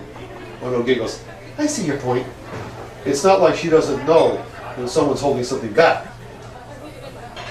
Is Renee the suspicious type? Well, she wasn't until those candy-striped nurses showed up. Oh, you mean the ones caught with Dr. Nedridge? Right. She didn't think you'd step on her, did she? I'd like to think she didn't. But when you can't tell her everything, she starts jumping to conclusions. It's natural.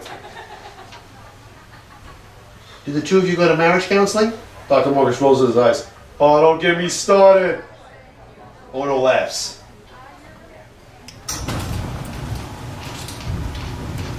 Hearing the garage door rumble open, Brock squirms behind a Mercedes sedan. Headlights illuminate the garage. The main engine rumbles by. The door rumbles closed again.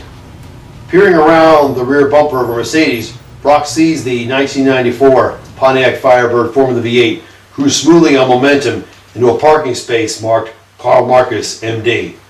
The LT1 engine winds down and the headlights lower into the nose of the car. Shivering with nervousness, Brock crouches low and moves toward the Mercedes, around the Mercedes with the .357 Magnum pointed forward. Slowly he pulls the hammer of the large pistol back.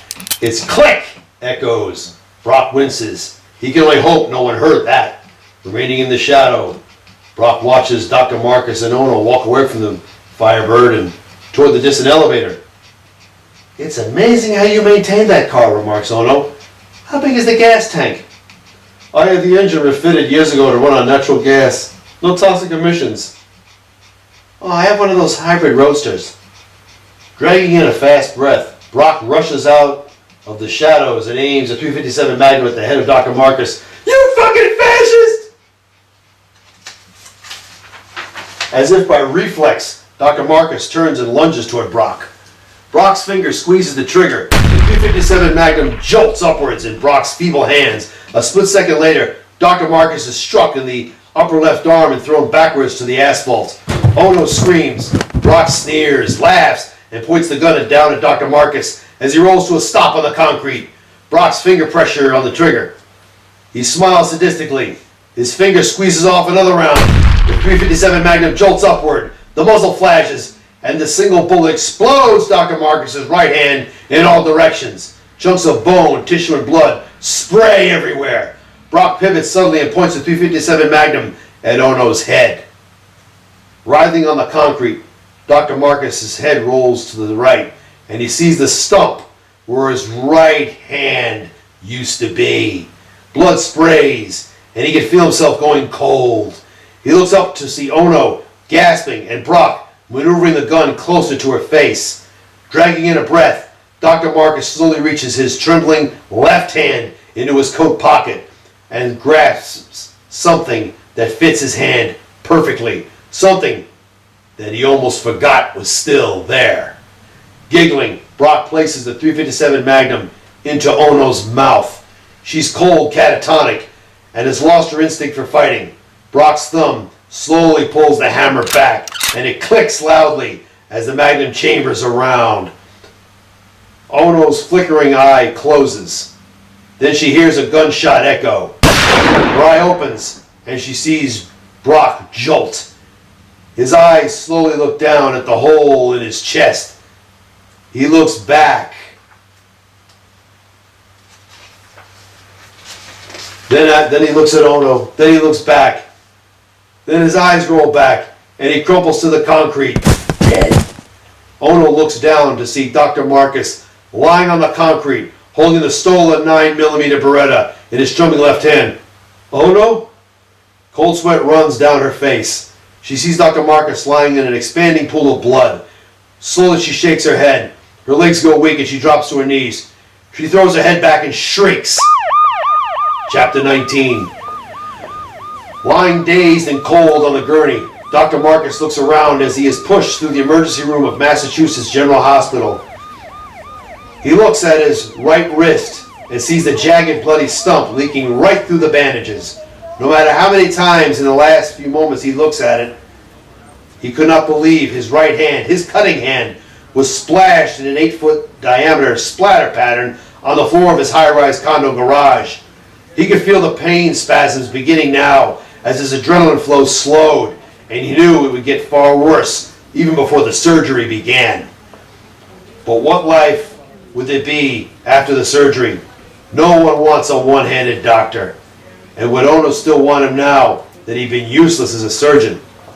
Taking a deep breath, he smells a familiar perfume. Charlie perfume.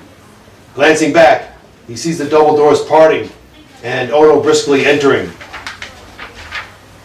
with the keys to his Firebird Formula V8 in her trembling left hand. She was going through this with him. Suddenly he felt tremendous relief.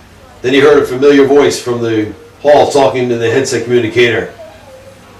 I need 4 units of O positive blood stat, demands Dr. Stark. Have Doctors Park and Juno paged in the cafeteria. And I want 2 armed guards in the operating room. Got that? The orderly slams the gurney into a pair of double doors marked OR5. Dr. Marcus looks around and sees the sterile operating room. This one looks slightly larger than the one at Boston General. Or maybe it just looked that way because he was on a gurney and dazed. Stopping at the double doors, Ono peers through the small window and sees Dr. Stark, an OR nurse, and a physician's assistant enter and move into the scrub room. It had been several minutes since the shooting, and this was the first time she'd realized she was trembling. Tears from her left eye had smudged her makeup. She dropped the car keys into her coat pocket and shoved her dark hair back. She also now realized how much perspiration was all over her face. "Damn it, we're losing him," yells the physician's assistant. Chapter 20. The living room had traditionally been the location Governor Cole wrote his speeches and prepared his monthly online fireside chats. He sits at a desk, over a century old, working on a notebook computer while occasionally glancing to his HD TV. Hearing a female reporter standing outside Massachusetts General, he just happens to look up.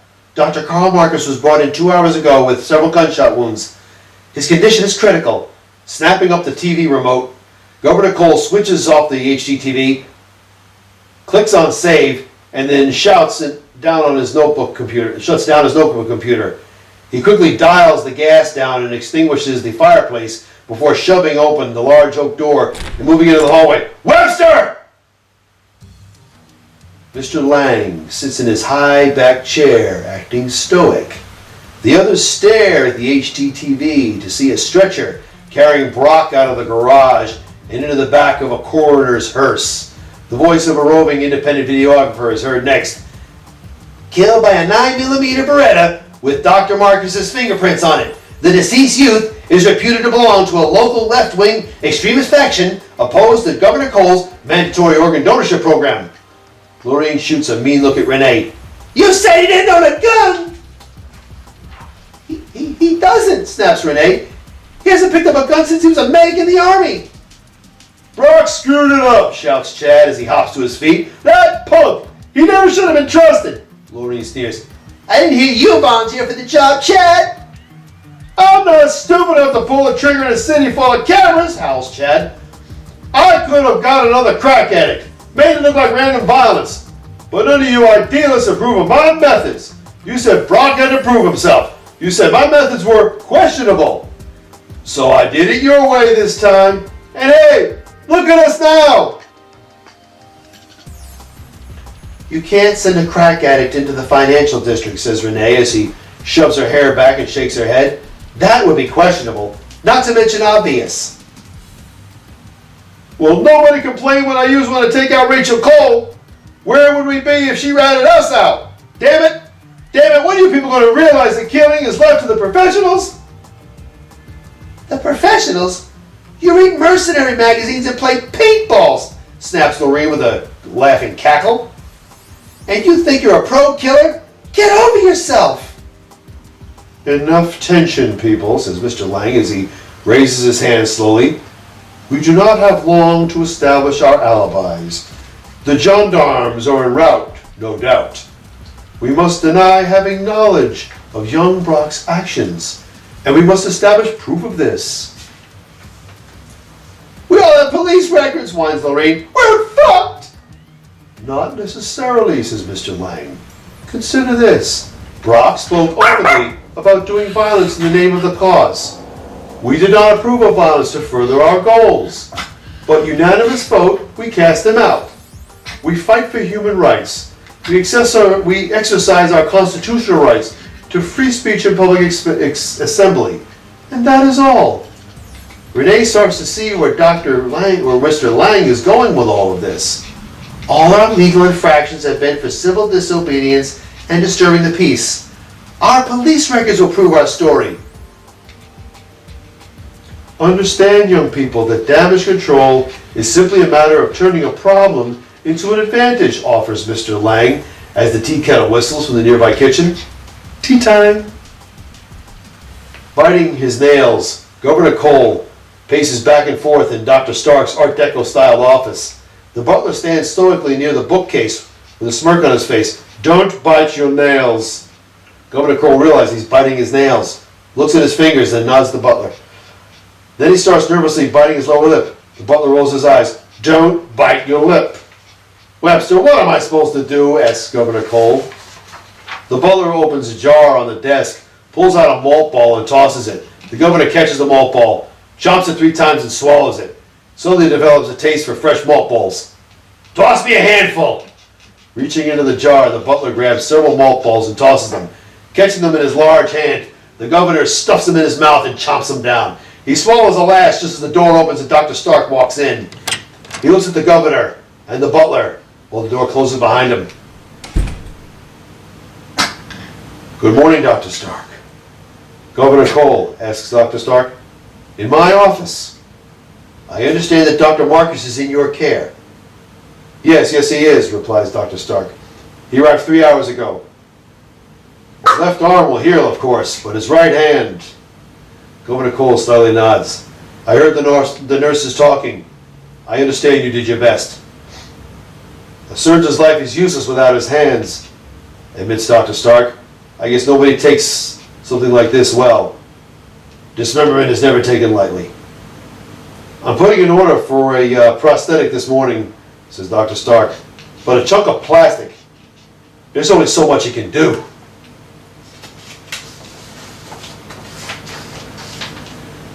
"That will not be necessary," offers Governor Cole. "With your permission, I should like to commission a cyberneticist." "Cybernetics are good," admits Dr. Stark, "but even they cannot perform delicate surgery." "I have a doctor on my staff no longer capable of performing surgery," says Governor Cole. "I met her, lovely woman, despite the scars. I'm glad she's here. Medication didn't seem to do much to calm him down. I'd like to see him. He's asleep. I'd rather if you waited till the sunrise." "Absolutely we will. You've done well, Dr. Stark. Thank you." Dr. Stark nods tiredly. Chapter 21.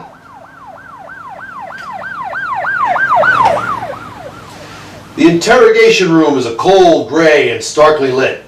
Renee sits in a chair in the center of the room while the shadow of a large man, Detective Sergeant Tulliver, looms over her. "Know what I think? I think your store is full of crapola. We found your security pass card in the kid's jacket pocket." Renee is desperate. He must have taken it from my purse." "Don't buy it. Tell me another." "Well, what do you want me to say?" asks Renee. "How about the truth?" "How about the truth?" says Tulliver as he rolls his eyes. "I told you the truth." "Bullshit! I know you and the doc just got a divorce. Quick one, too. And you didn't get half everything he owns. Fact is, you don't have a pot to piss in or a window to throw it out of. Fact is, if you weren't servicing that kinky Mr. Lang, you'd be out on the street with a tin cup." "What did he tell you?" demands Renee. "Oh, not a damn thing." Renee swallows a lump in her throat. Tulliver had what he wanted from her. A large cockroach climbs onto a metal disc, carrying a scrap of food in its pincers. The disc glows electric blue and zaps the cockroach to a charred husk. Bits of ash sprinkle down onto Chad's shoulder as he sits in the chair, looking up at Tulliver. "Whacking people is your game, Chad. Of course, you don't have the guts to join the army, so you read magazines, play games, and then look for an outlet for your perversions. You leave a poisonous snake in an abortionist car. You send an AIDS-infected prostitute and a teacher who passes out condoms. You mail a bomb to a television shock jock. Blue as fucking hair, teeth, and eyeballs all over the walls." Tulliver chuckles. "Coroner had to carry him out in a bucket." "Fuck you, old man," snaps Chad with a shit-eating grin. "Fuck me? Fuck me?" Tulliver chuckles. He can't believe this little snit of a kid, who should feel fortunate to breathe his air, could talk to him this way, in his own place no less. Little prick! Tulliver snaps a punch that connects with Chad's smug little grin and sends the bride flopping backwards out of the chair and sprawling into the cold concrete floor. "Fuck you!" Mr. Lang slowly drags in a deep breath, hoping Tulliver will not hear his chest trembling. He looked slowly, nervously left and right, while listening to Tulliver pacing behind him. He was accustomed to being in control, but if he tried to rise out of the chair, Tulliver would break his kneecaps. If he tried to interrupt anything Tulliver said, Tulliver would do to him what he did to Chad an hour ago. Chad would need 8 hours of dental surgery, and who knew what else to replace that crushed testicle. All he can do is sit in the chair and shut up till Tulliver decides to ask him another question. So, where did you get the idea for these causes? Smoke a little dope? Oh. Maybe you're on a dream quest, huh? Dr. Jim Morrison in the India lately? I fail to understand your humor, Detective. Oh, a smart guy like you doesn't have a sense of humor? I thought a guy would have to be a little funny in the head to kill people just because they don't agree with them. Hey, why don't you get a safe hobby instead? Collecting comic books is fun. Yeah. Better yet, get a goddamn job. Where do you work anyway, Lang? Man's got to earn his keep in this town. I'm a doctor of literature and the humanities. Oh. And that uniquely qualifies you to run a cadre of urban guerrillas? My people specialize in civil disobedience. Civil disobedience? Is that the latest euphemism for assassination? What are you talking about? I want a lawyer. There are no defense lawyers, pal. The public defender's office was annexed by the prosecutors last month. Yeah. There ain't a lawyer in private practice stupid enough to walk into a criminal court. Tulliver opens a European chocolate bar and drops the empty wrapper in Lang's lap. Looks like you'll have to plead your own case. And if the jury does not believe you, Mr. Lang watches as Tulliver's teeth crash down on the chocolate bar and obliterate it. He flinches in the chair, helplessly, with no ability to hide the nervousness on his face. Lightheadedness, dryness in his mouth, and the tightness in his chest soon follow. He's going desperate. How can I plead a case without a lawyer? I don't stand a chance in there. It's just me against the district attorney. And in the current political climate, the accused don't stand a chance. Do you like analogies, Lang? Well, I don't give a flying fuck if you do, because I'm fixing to pitch one anyway. See, a tax-paying citizen stands on a street corner with a gun to their head. They don't stand a chance against that criminal. But from now on, the criminal in court has the same chance as the citizen on the streets. Tulliver chomps on the candy bar again. Virtually none. Mr. Lang slowly shakes his head. You already found me guilty. And you still want to put me on trial? How Kafkaesque. Putting the innocent on trial would be an injustice. Guilty to prove an innocent. It's got a nice ring, huh, Professor? And when did you, a cop, to quote Shakespeare, kill all the lawyers? Tulliver smiles. One was sentenced this morning for child molestation. Chapter 22. The hospital cafeteria is nearly vacant. Ono Smythe sips a cup of coffee while the governor pours a cup for himself. Standing by the door is a Kevlar armored guard with a 9mm Steyr AUG rifle held at port arms. You're right, admits Governor Cole as he sips the coffee. We should have had him guarded since the beginning. I'm assigning a woman to you this morning. She's from the Omega Squad. Omega Squad doesn't do personal security, says Ono. I never did. Omega Squad never had to resort to assassination either, till one of its own members turned traitor. But that's before either of our times. Ono was perplexed the governor would know that much, but somehow it all fits together like a puzzle whose pieces are all the same color. It also might explain how quickly he and the Patriot Party went from plan to infrastructure to operation in so little time. It explained a few other items too. That explains how you knew about me, and Carl, and the chopper pilots. This shouldn't be a surprise to you, Ono. There have been covert societies at work in this country since colonial times. Few in number, silent in action. We're not talking about the Freemasons. Is Omega Squad backing you? Oh no. No, it is unwise for them to risk exposure with connection to a public figure like myself. However, I do have a friend that can find a place for Karl. He's a surgeon. That's all he knows anymore. No matter the disability, no one is useless, says Governor Cole as he looks at his Rolex and then sips down his coffee. I've got to drop in on the DA. The radicals go to arraignment tonight. Trial begins tomorrow morning. We've got a better chance of conviction if we try them separately. What should I tell Karl?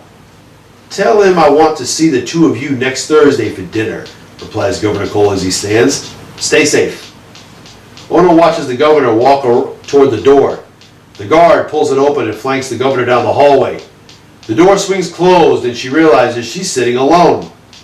She had to wonder how much Governor Cole knew about the work she and Karl did beyond their typical military duties. Did he find out secondhand, or was he affiliated with some of the same people she once took orders from? And what affiliations, if any, aided the rise to power of himself and the Patriot Party so quickly? The room was only lit by the sparse sunlight beaming in through the overcast clouds.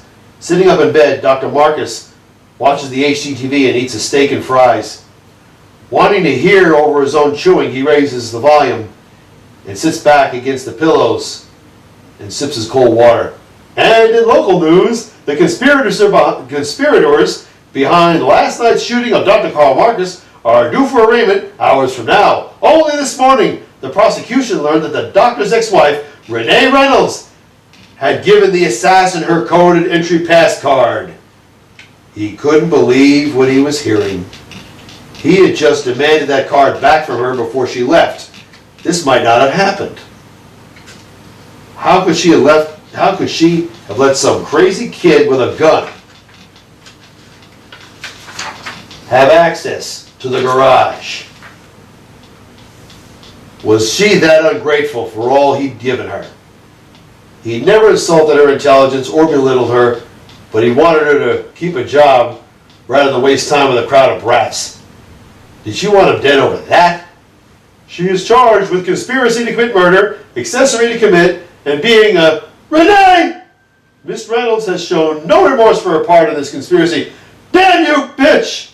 On the HDTV, Renee can be seen smiling as she and the others are led in chains into the court building. Enraged, Dr. Marcus hurls the tin plate cover across the room where it bounces off the glass shield over the HDTV and clatters to the tile floor. God dang it, hell, you bitch! The door opens and Ono rushes into the room. Dr. Marcus shakes his right arm in the air. I'll cut you all 100 ways! I'll cut you all off like a goddamn meat grinder! Ono grabs Dr. Marcus's shoulders and tries to hold him steady. Karl, calm down! Oh, kill them all! No anesthetic! Oh, carve them while they scream! Karl, your tail up in your stitches! They ruined me, Ono! Karl, listen to me. To me! They're going to trial. They'll get the maximum. Ono wraps her arms around Dr. Marcus and holds him while an armed guard rushes in and stops the IV bottle from swaying. How could she do this? I put her through college. She'd have nothing without me. The guard changes the channel on the HDTV to a sci-fi channel showing a direct-to-cable TV movie. He nods to Ono and departs the room. Dr. Marcus holds up his right arm. I can't believe that she did this! Ono holds Dr. Marcus and wipes the sweat off his face with his sleeve. Karl, I know what you're feeling. I've been there. What am I going to do, Ono? I'm no damn good to anyone anymore. Without my hand! Listen to me. You got to heal now. All that hate will just wear you out. Ono lifts her eye patch and reveals a jagged scar where her eyelids were sewn together to mend where her eye was plucked. Believe me, I know. They never caught the punk who did this to me. For 3 years I looked over my shoulder waiting for that punk to come back and finish me off. But he never did. What am I supposed to do? The governor was one of us once. He'll find a place for you, just like he did for me. If it wasn't for him, I know, we'd still be apart. Carl falls back against the pillows and looks at Ono. What happened to us? I can't remember. Why'd we fall apart? I had to leave that life behind me, replies Ono. No more self-sacrifice for someone else's hidden agendas. No more assassinations made to look like death by natural causes. You were a part of that life. But it was not you that I was trying to escape. It was those people who pulled the strings. The people who had all the same face. You've got to wonder, whatever became of those people? No more cold water fight. It was their only purpose in life. Doesn't have to be that way for us. Do you remember Frankfurt? Asks Dr. Marcus. Ono smiles. Fasching. We left the carnival, walked the town. The moon was full. It was chilly. People ran from pub to pub. So festive they were. Did you mean what you said? Ono tries to remember that night. When? What did I say?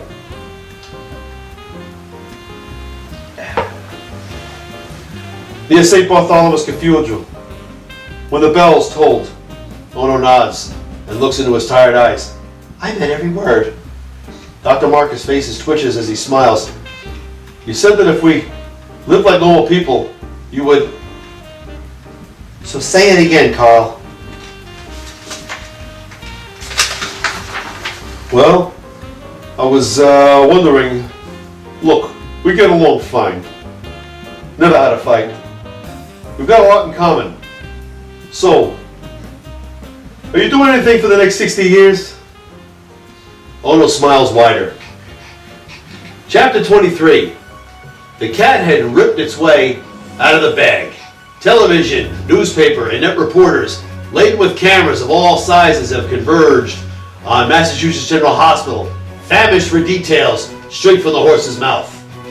Governor Cole and his driver come out of the front doors, not surprised but ready for the barrage with the content smiles of men working a plan. A female reporter is quick to rush to the governor and shove a microphone in his clean-shaven face. Governor Cole, the people arrested for shooting Dr. Marcus state that he was removing organs from condemned prisoners. True or false? True, replies Governor Cole simply. He watches several reporters actually gasp as they see him admit it. We have received sanction for a pilot program to simultaneously reduce the criminal population and increase the health of the law-abiding community. A male reporter points his microphone up at the governor.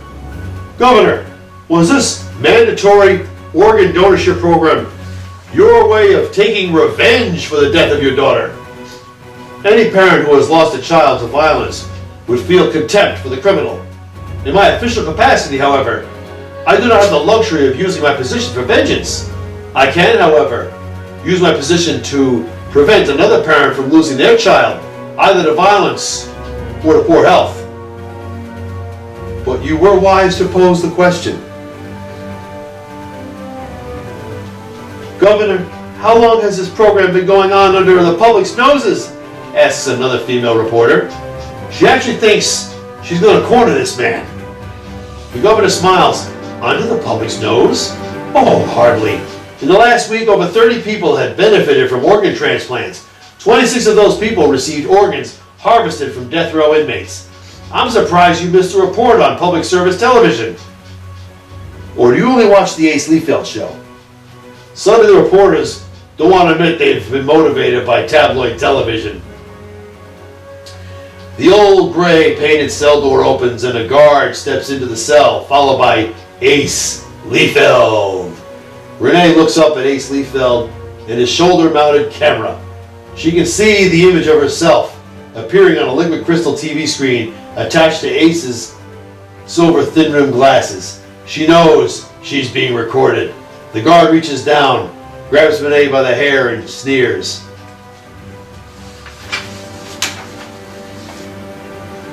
This is live TV, you little maggot, warns the guard, so you behave yourself. Turning, the guard walks out of the cell. She stands at the door, chomping on gum and resting her hand on a titanium nightstick. The great thing about the titanium nightstick was that if you didn't feel like whacking a felon over the head, you could just press the button on the hand grip and bite them with enough electricity to make them forget all last week, have extreme muscular pains and severe distortion. Renee looks at the female guard with disgust, then turns to Ace Liefeld. Ace Liefeld, Global Internet News. Mind if I talk to you, Miss Marcus? I divorced the son of a bitch last week, grumbles Renee. Oh, yes. Sorry to hear about that. Ace glances at his eyepiece and sees an image of Renee appearing faded. You look pale. You ain't out of a tube and see how good you look. Ace adjusts the red tone on the camera, then gently twists the lens for a tighter focus. Glancing at his eyepiece, he sees Renee's image, looking more rosy. What are you doing? Enhancing the red tone, tightening the focus. Transmitting now. Ace taps his shoulder and a soft light next to the camera illuminates. The antenna rises from atop the camera and a light with the words on air flash on his eyepiece. Ace clears his throat. I'm sitting here with the ex-wife of Dr. Karl Marcus. Renee is going on trial for her association with the radical human rights group responsible for the attempt on the good doctor's life. Renee, I want to hear your side of the story. Tell me, how did the young man gain access to your apartment pass card? The blush on Renee's face does not come from tone enhancement. She's obviously hiding something. He must have taken it from my purse. As suspicious as you are, everyone, how did you allow him access to your purse? I can't explain. Maybe he needed a few dollars. This is a cashless society, reminds Ace Liefeld. Maybe he thought the passcode was my ATM card? Lies Renee. Do you want to run with that? You don't believe me? I'm thinking you want to change the story. I'm telling the truth. Ace Liefeld smiles. Do you think you can convince a jury of that? Renee attempts a confident smile. I have nothing to hide. Do you think a jury will believe you? You have no remorse for what happened to your ex-husband. You won't admit what the facts say about you. And you were arrested while in the company of known radicals. Now, I don't want to influence the jury, but Las Vegas odds say you'll be cut 100 directions before the year is out. Ace Liefeld tightens the focus again. Any comments for the viewer? Renee's fake smile twists into a sneer. Yeah, who plays me in the TV movie of the week? Can I get some water? Yeah, go get some water. Yeah, go get some water. Chapter 24. The judge's gavel slams the wooden tablet. The court will come to order. He slams the gavel again.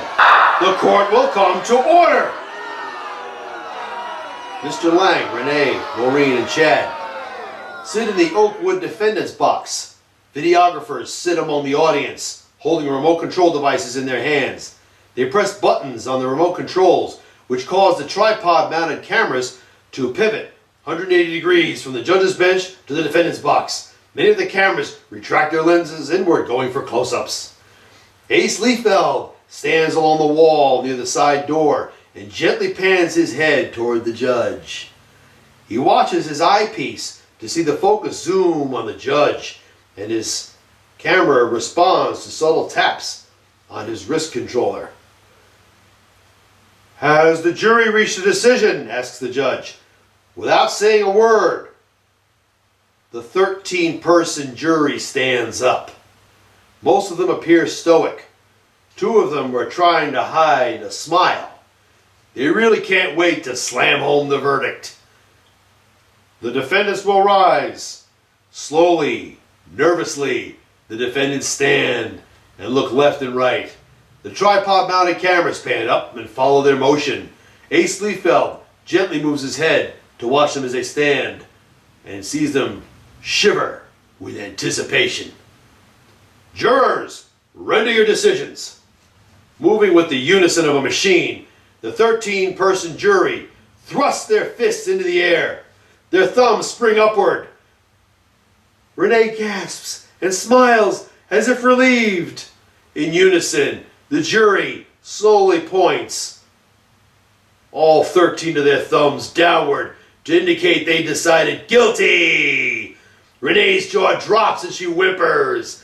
The video cameras pivot on their tripods around to face the judge as she stands up and slams the gavel once. Mason Lang, Renee Reynolds, Chad Diller, Lauren Lever, you have been found guilty of murder, conspiracy to commit murder, civil disobedience, breaking and entering, and inciting riotous activity. Renee whimpers, no. The judge smiles. The good news is, you've been sentenced to death. The bad news is, your medical examinations report you are in ideal health. The jury collectively chuckles. They watch Mr. Lang stand there slowly shaking his head. Renee's knees buckle and she crumbles to the floor sobbing. Lorene looks to Chad and the two of them hop over the railing of the defendant's box and slam over the cameras in front of them. Lorene kicks aside two cameras. Murderers, you won't take us! I'll kill you all, howls Chad. He kicks over several cameras and rushes the judge's bench. Nonchalantly, the judge nods to the bailiff standing by the juror's box. The bailiff presses a button on a hand remote control. The judge just stands there as Chad tries to climb up the bench. Suddenly, the collar around Chad's neck constricts. He gasps, grabs at the collar, and then flops backwards on the floor as the collar constricts still further. Video cameras lay strewn all over the floor and still transmit as the collar around Lorene's neck constricts. She drops forward to the floor. Yeah, you come up? Okay, come here. Come here, Chad. Yeah. There you go. We'll miss the show, huh? Okay. All right. She drops forward to the floor while the collar constricts still more, causing her neck to bleed. Falling near her is Renee, whose eyes bulge as she tries to pull her collar off. Saliva runs out of her mouth, and her eyes roll back while she convulses, but cannot get any air. Grabbing the railing of the defendant's box, Mr. Lang struggles to stand while the collar winds still tighter. His knees buckle and his eyes roll back. Ace Liefeld smiles and chuckles while he pans his head to see the defendants writhe on the floor and then pass out in front of his fallen cameras. The judge taps the gavel once. The four of you will be remanded to the State Correctional Facility at Concord. There, to wait out the remaining nights of your lives. And may you, in your last moments, find remorse for your crimes. Bailiff, get that garbage out of my courtroom. Chapter 25. Using his black-gloved, cyber-prosthetic hand, Dr. Marcus attempts to knot a silk tie. He pulls it too tight, causing it to come up too short. He unties the knot, attempts to tie it again, but this time the tie comes down past his waistline. He unties the knot and rumbles. Entering the room, Ono sees that he's having trouble. She moves his hands away, quickly ties the tie, and drops it down just above Dr. Marcus's waistline. Dr. Marcus smiles. A knocking comes at the door frame. Dr. Marcus and Ono turn to see the driver standing there. Evening, Doc. You all ready? Dr. Marcus looks at his Ventura watch. You're early. The governor is preparing a souffle tonight, explains the driver. Wouldn't want to be late. Despite the rush hour traffic, the driver had brought Dr. Marcus and Ono in good time.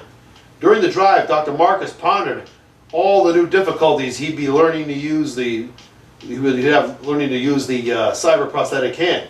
Just writing his name was almost impossible.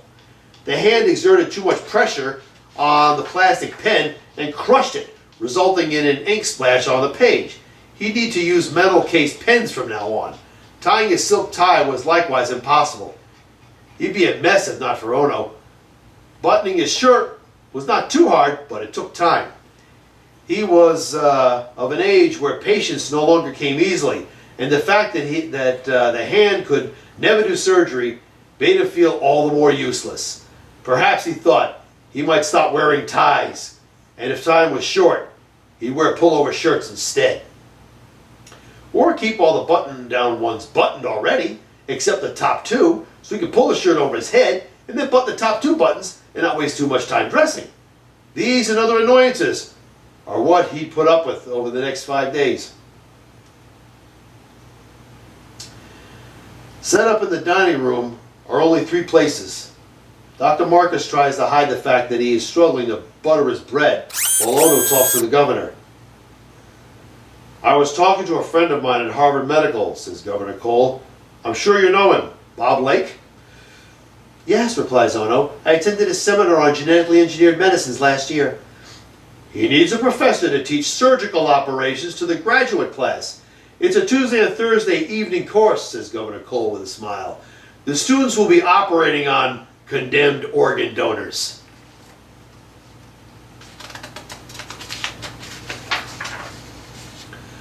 This gets Dr. Marcus's attention. Whatever happened to practicing on corpses? Cutting up the dead is fine for basic gross anatomy, but we need a new kind of doctor for a new era. One practiced in dealing life and death before getting a degree. I need someone to motivate their hearts and minds, Carl. I need the organ banker. The bread slips from Dr. Marcus's right hand and lands on the plate. His mind buzzes with thoughts, yet he appears stoic. Lightning flashes through the diamond-cut windows, casting the shadow of the Grim Reaper on the wood wall behind him. He looks at his cyber prosthetic hand, and suddenly, he does not feel so useless anymore. He cannot do surgery, yet he's being handed the golden opportunity to have others do it for him. He will be their role model. What that also means was that the pilot program was over and the Patriot Party was going to throw its full weight behind the project, not just in Massachusetts, but nationwide. The opportunities that would come, he could never pass up. So, realizing he has a new lease on life, he smiles to the governor and nods. "Send in the choppers." Chapter 26. Reflected on the lens of a ceiling-mounted surveillance camera is Mr. Lang, Laureen, Chad, and Renee being shoved into separate cells. The diagonal bars slide down and lock quickly. Also watching the 4 new arrivals is Willie James, who seems more amused that he now has some more people to terrorize. Naturally, the stitching over one eye, the shaving of his head, and a nasty limp are all signs that some pieces have been taken out of him prior to Dr. Marcus being injured. "Hey, new fish," calls Willie. Hearing Willie chuckle makes Renee flinch. She looks up through the diagonal bars expecting to see windows, but only a domed ceiling. Hearing a grunting sound, she looks across the cell block to see Skeezix hopping off the toilet, landing on his hands, and dragging himself back toward his bunk bed. She can only wonder how he'd lost both legs. Then she wondered if it had been Carl who had taken those legs from him and had left the rest of him alive till his more vital organs were needed later. "Hey, new fish! Fish, fish, fish, fish, new fish! Is it day or night out there? Is it day or night? I know you saw something on the way in. I know you saw. Was it light or dark out?" "It was dark," whimpers Laureen. "Yo, thanks, lady," replies Willie. "Ain't no windows in this place, and the guards don't keep regular schedules. Can't tell if it's night or day in here." "I say, are they really going to dismember us?" asks Mr. Lang. "I have some influential friends who'll be less than pleased if I'm not well handled." "Oh, you'll be handled all right, white bread," laughs Willie.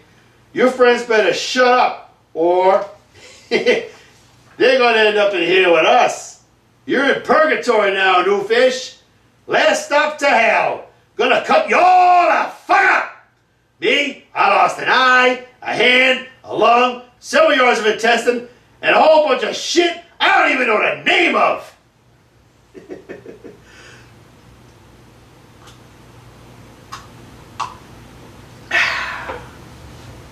Renee shakes her head and quietly sobs.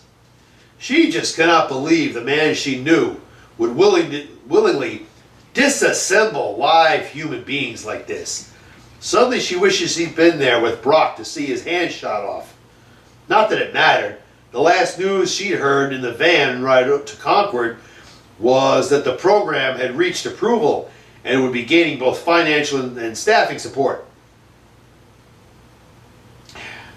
When you hear them choppers dust off, you know it's your ass. And when they take off, pieces you're going to be in each one. Believe that shit. Get me the fuck out of here, shrieks Renee as she grabs the diagonal bars and tries to shake them. I'm not a fighter. I'm a human being. You was, lady, but you spare parts now, chuckles Willie James. We all fucked. You can't do this to me. What, just because I voted Democrat, just because I don't agree with you? You can't do this to me. I'm better than all of you. Stenbridge smirks and walks over to the control panel. He checks the charging levels of the electrical current. Willie sees Stenbridge get that eager smile on his face. And suddenly he's not laughing anymore. He knows there is no place in his cell he can hop for safety once that lightning bolt painted button gets pushed. Electricity carries right through the mattress, so not even the bed is safe. The whole cell is steel and conducts electricity well. He can only hope that pathetic white girl shuts up before they get all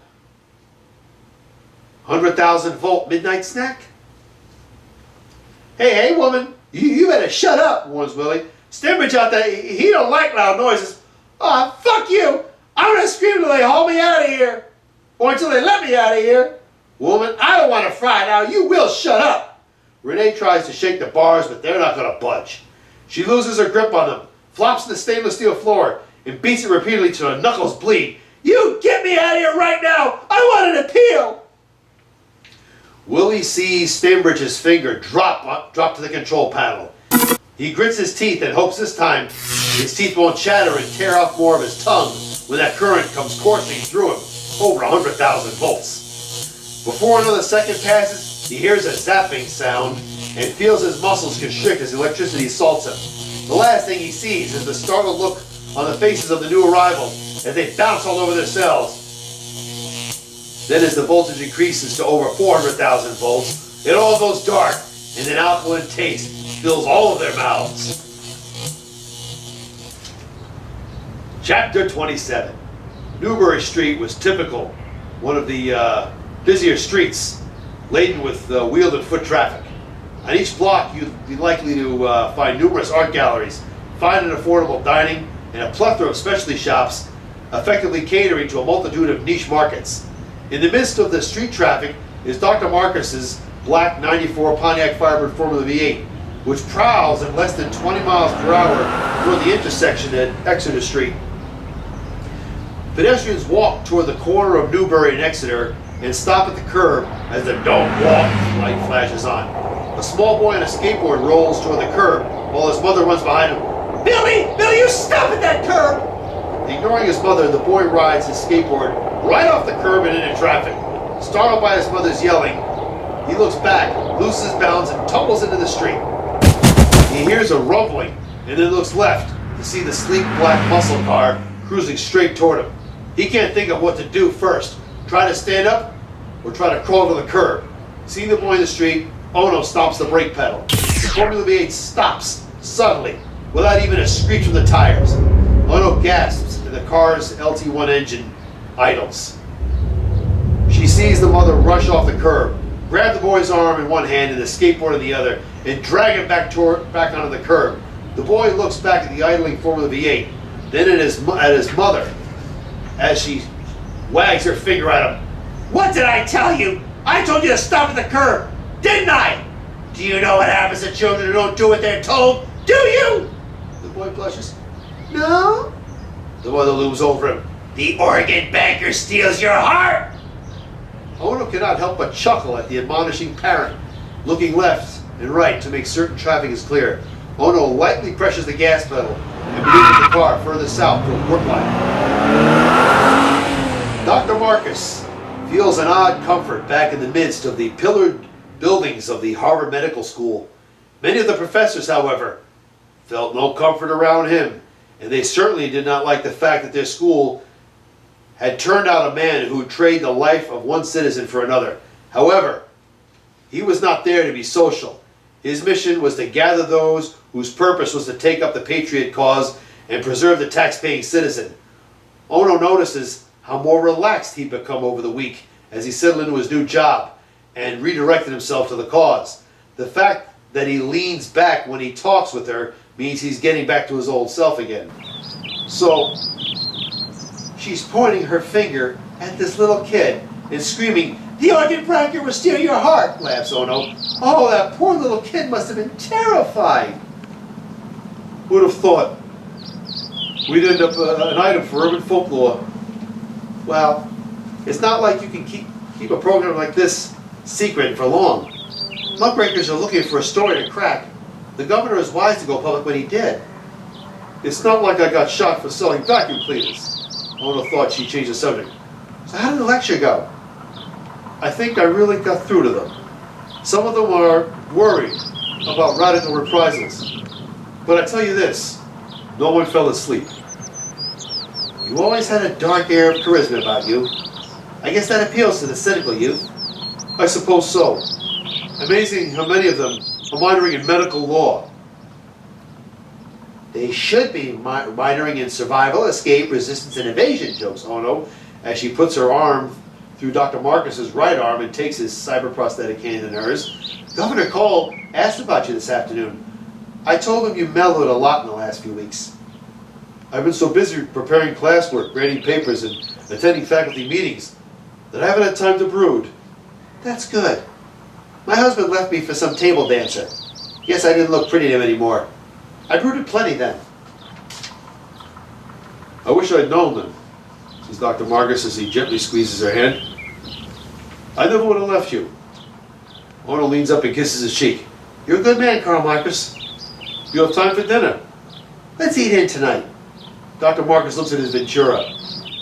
I've got to be in surgery in an hour. Why don't you order some Chinese? I'll be back by 9. You haven't been back there in a month. Are you meeting your class? Yes. I told them what I expect of them.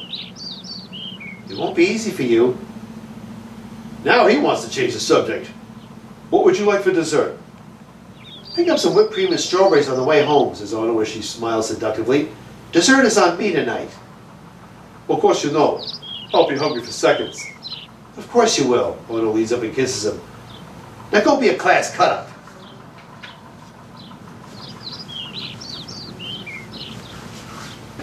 Chapter 28. Standing at the iron door of the death row block, the guard watches 5 black helicopters drop out of the clouds and land side by side on their pads in the prison yard. Their engines power down, only to be replaced by the familiar grumbling of Dr. Marcus's black form of the V8 as it prowls the parking lot for the reserved parking space. He has not seen the form of the V8 in a month, and as he looks into the parking lot, he can see Dr. Marcus emerging from the car wearing a black European suit and a smile on his face. It's the smile of a man who's going to enjoy some payback. Willie James hears the rumble of the iron door open and sees Finizio and Halloran flank the warden and the priest as they enter the cell block. He knows this scene all too often. The only time the priest shows up is when a prisoner is going to be taken once and for all. He's lost organs before, but he had only been taken by the guards, so he knew he was coming back alive. When the warden stops in front of one of the cages, the occupant will be taken the last mile, like anyone else on death row. Oh, shit. Somebody's going to get their soul free tonight. Pulling a silver card from his jacket pocket, the warden runs it through the reader beside the door of Renee's cage. The diagonal bars slide aside and Renee cowers back to the corner of the cage. She has that frantic look of a trapped animal just waiting to lose emotional control. The warden has seen this sight all too often and is not amused by pleas for mercy, lies about becoming remorseful, threats, or bargaining attempts. He just wants to see someone else get eviscerated. Renee Reynolds, this is last night. Renee shakes her head and sneers. No, not me. I want an appeal. I didn't do. Willie is annoyed at seeing prisoners beg for what they aren't going to get. Don't plead, bitch! Don't give the motherfuckers the satisfaction. Expecting unwanted drama, Finizio and Halloran pull their titanium nightsticks, press the triggers, and cause them to zap with electrical current. The whole job would be easier just to electrify her cell and drop her. No prisoner ever goes quietly anymore. But for some reason, this whole matter is supposed to look civil and be handled with some matter of decorum. That is not easy with Renee wrapping her arms around the toilet bowl and preparing to kick for her life. Finizio smirks. You can come quietly now, or wish you did later. Renee frankly kicks again. Kill someone else, why me? Hey lady, it's nothing personal, says Halloran. The warden smiles. The organ banker has foreclosed on your debt. Fuck off, screams Renee. The governor's gonna call. You can't kill me. None of you can kill me. Family's rich. With a sigh, the warden nods to Finizio and Halloran. They step into the cell and point their batons down at Renee, who is still kicking and grappling the toilet. Finizio just taps Renee's leg with the electrified baton and causes her to convulse. Halloran twists the voltage control of his baton and points it at Renee. You pig's got no right! Willie James watches Halloran and Finizio chuckle and then increase the voltage on their nightsticks before sticking it to Renee. She screams, convulses, and then goes silent. The sound of handcuffs and leg irons clasping closed follows. Seconds later, he watches Halloran and Finizio join their nightsticks together into a long pole. The next thing Willie sees is Renee dangling from her chained wrists and ankles by the pole, being carried by Finizio and Halloran like a prize to kill.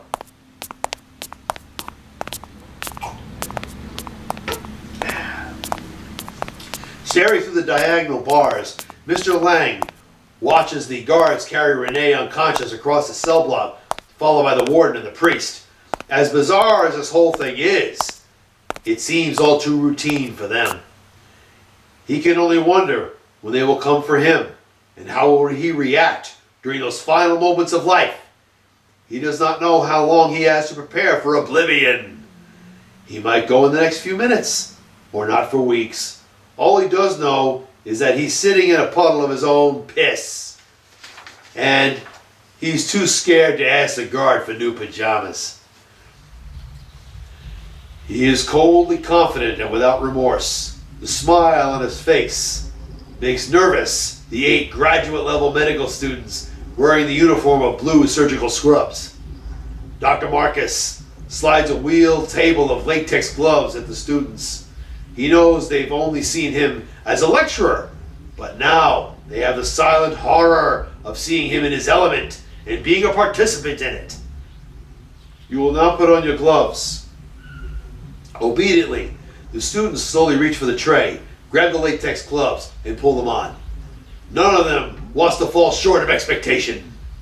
And yet, everything they learned in medical ethics, everything they read in their Bibles, everything their families believed in, every word they were told about the sanctity of life was about to be slapped silly by what would happen in the next few minutes.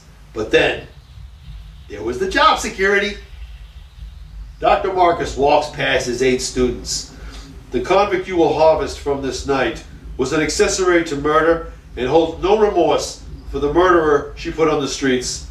It is now 1800 hours. You have 2 hours to gut the body, package the organs, and move said organs to 5 aerospatial Gazelle choppers waiting in the yard. He gestures to an 8 by 6 foot flat screen detailing a rotating CGI graphic of the human heart. Remember to leave enough artery to allow a safe graft. The organ is useless if it cannot be correctly attached.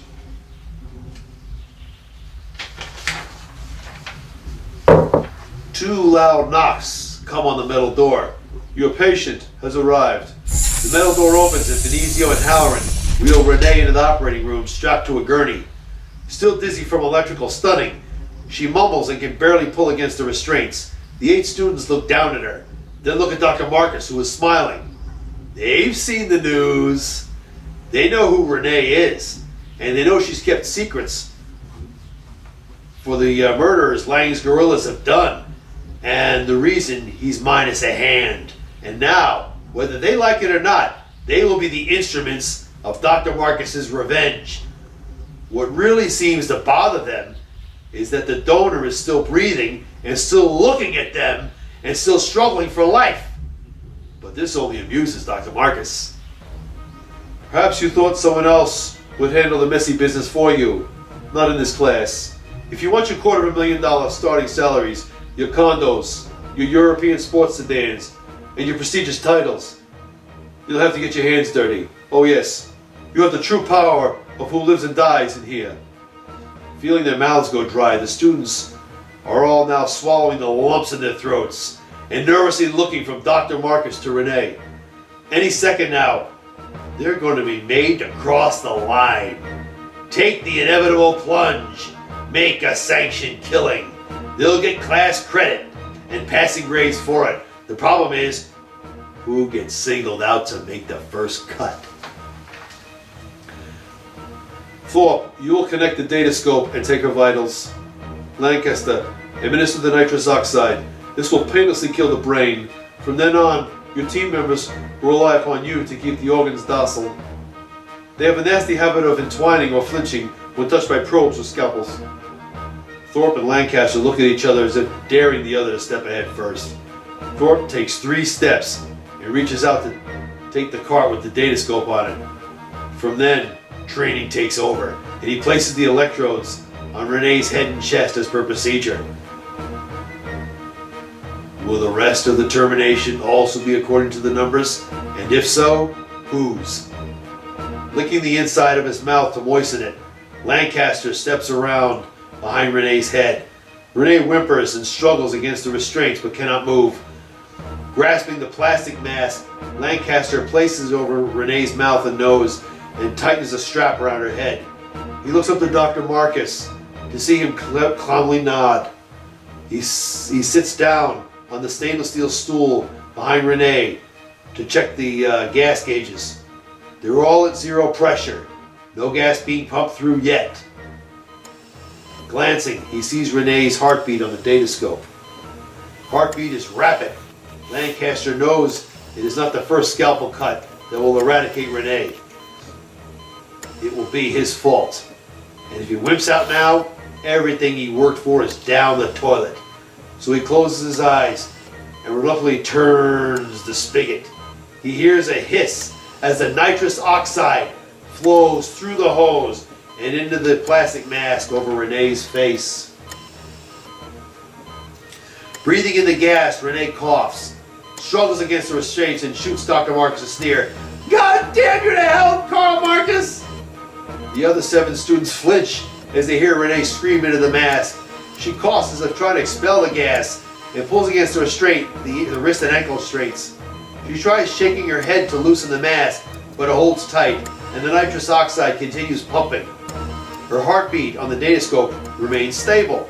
Her brain waves, being read on a liquid crystal screen beneath the datascope, are threading further and further and further and further and further apart. Already the brain is being killed. You want to keep sternly in mind that this is a criminal condemned by judge and jury to repay society. You may find this moment repulsive, but when her organs enrich the lives of innocent tax-paying citizens, you will feel truly satisfied for your part in this operation. Renee throws her head side to side and coughs. Can't do this, Karl! You can't! Stop! Please don't do! Thorpe can barely tear his eyes off Renee and look down to the datascope and see her heartbeat bouncing steadily up and down. Looking down at the screen below, he sees her brainwaves getting further apart,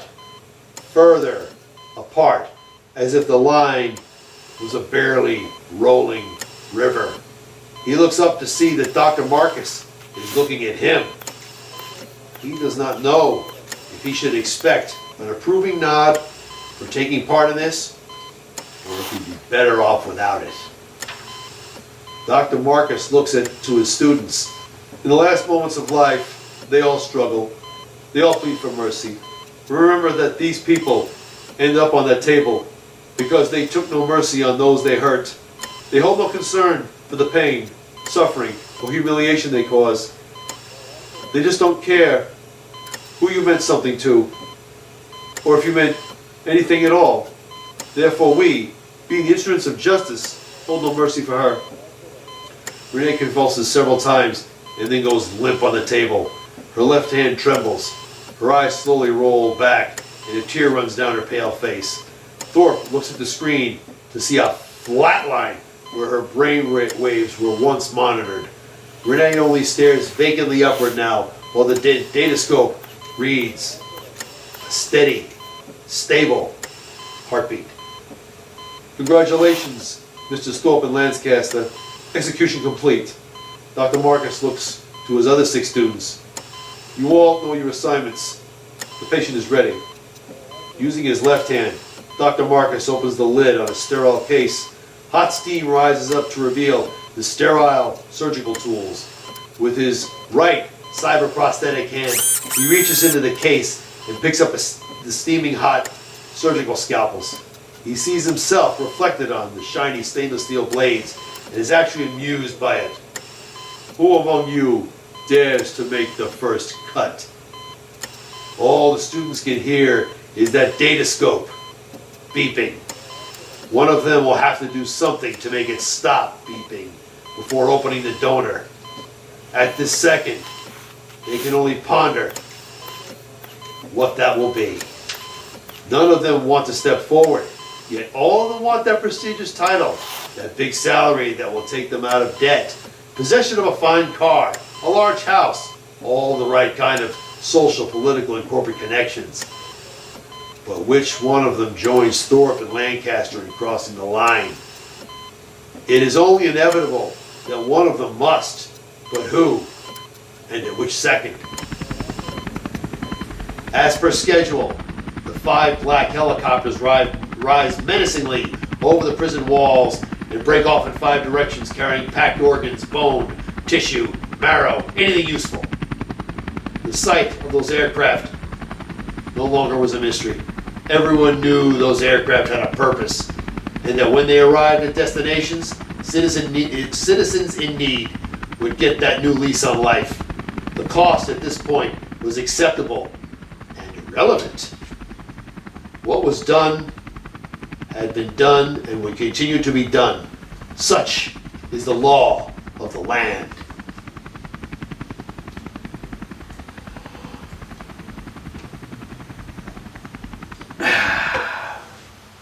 Chapter 29.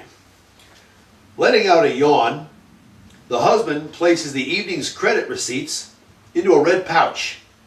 He then totals the amount and writes it on a bank deposit form before stowing it in the red pouch. $2,346.29. The wife opens a metal door in the front wall. The husband zips the pouch closed and hands it to his wife, who places it in the wall slot. He closes the door and locks it. All that remained was for the courier from the bank to pick it up in a few hours. She looks at her watch and yawns. When is Tony coming? 8:30, replies the husband, with a truckload of perishables. I do hope he will take a check. Sure, says the husband confidently. Tony's a good fella. The door abruptly swings open, and a sneering punk wearing a winter coat, oversized jeans, expensive sneakers, and tattered gloves enters. His eyes dart side to side, looking for surveillance cameras. The husband turns as the punk approaches the counter with his hand in his coat. Hiya, son, what can I do for? As if by reflex, the punk pulls a 9mm Glock and plugs it into the mouth of the husband. Startled, the wife gasps. The punk looks at her and smiles. He knows he's taken them entirely by surprise, and that, if they had a gun in the store, one of them surely would have gone for it the second they saw him enter with his hand in his coat. So either they have no street instincts or they're unarmed. Either way, they're helpless.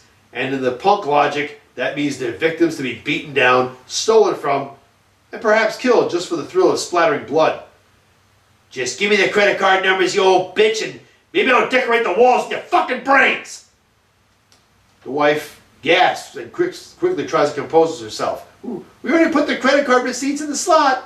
Safe's empty. Lying bitch! Give me the credit card numbers. We don't have. The punk aims the Glock at the wife's head. You know you lying, you old bitch. The door opens. Lightning flashes illuminate the store as Dr. Marcus enters with a cat-like grin on his face. He acts strangely ignorant of the crime in progress and just steps in and looks around. Then his head turns. He sees the armed punk and his eyebrow twitches upward. His smile only widens. Oh, so sorry. Am I interrupting something? Sneering, the punk points the Glock at Dr. Marcus, who just stands there smiling. Then, as if recognizing that smile, the punk trembles. His eyes go wide, and he looks on Dr. Marcus and remembers where he's seen that smile last. This was the white guy who took his last gun off him and shot away a piece of his stomach and ear on Washington Street. And now, even his typical dirty looks cannot hide the fact that he feels a breeze going through his spine. Hey, I've seen you before. Dr. Marcus nods as if pretending to recognize him too. Yes, yes. Life is a circle. A circle. Are you in good health? Give me your wallet. Dr. Marcus takes a step closer. Are your lungs in serviceable condition? You got a car? Give me the fucking keys. Dr. Marcus takes another step closer. Is your blood clean? Don't walk up on me. Give me your watch. Dr. Marcus takes another step and chuckles. Why don't you reach out and take it? Gonna bleed you, motherfucker. With the reflex of a mongoose, Dr. Marcus grabs the muzzle of the Glock with his left hand and points it up and away from him. The punk tries to twist the Glock free from Dr. Marcus's grip. Lightning strikes again and strobing hard light into the store. Dr. Marcus's cyber prosthetic hand snaps up, grabs the punk's neck, and clenches tight. The punk trembles and gasps for air as he feels his windpipe being clenched closed. He loses grip on the Glock. His knees buckle. His eyes blink. With little more energy expended, Dr. Marcus' right hand tears through the flesh of the punk's neck, causing blood to spurt. The husband and wife can only stand there and watch Dr. Marcus force the squealing punk backwards onto the shiny tile floor. Blood splatters. Dr. Marcus crouches down over the trembling punk and watches him grab his cyber prosthetic hand and try to pry it loose. Watching the blood run between his metal fingers, Dr. Marcus realizes all he needs is a little more pressure to rip open the carotid artery and end this punk once and for all. There is no authority present to stop him. He's wasted criminals before, but those acts were sanctioned.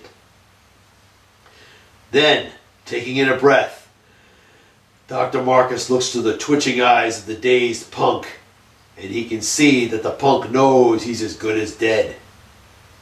And maybe that's enough for now. No, I won't kill you here, whispers Dr. Marcus with a wild smile. I want you to repay society. Releasing his grip, Dr. Marcus stands over the punk and watches him gasp for air and cough. His windpipe just cannot open fast enough to let in the air he needs, and he nearly passes out on the floor. Dr. Marcus remembers why he came in here and looks to the husband and wife. He remembers seeing them too. And he remembers putting a new eye into their son.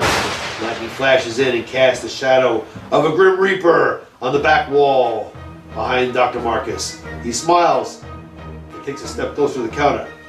Excuse me, but do you have some whipped cream and strawberries? Lightning lacerates the night again. And there it ends.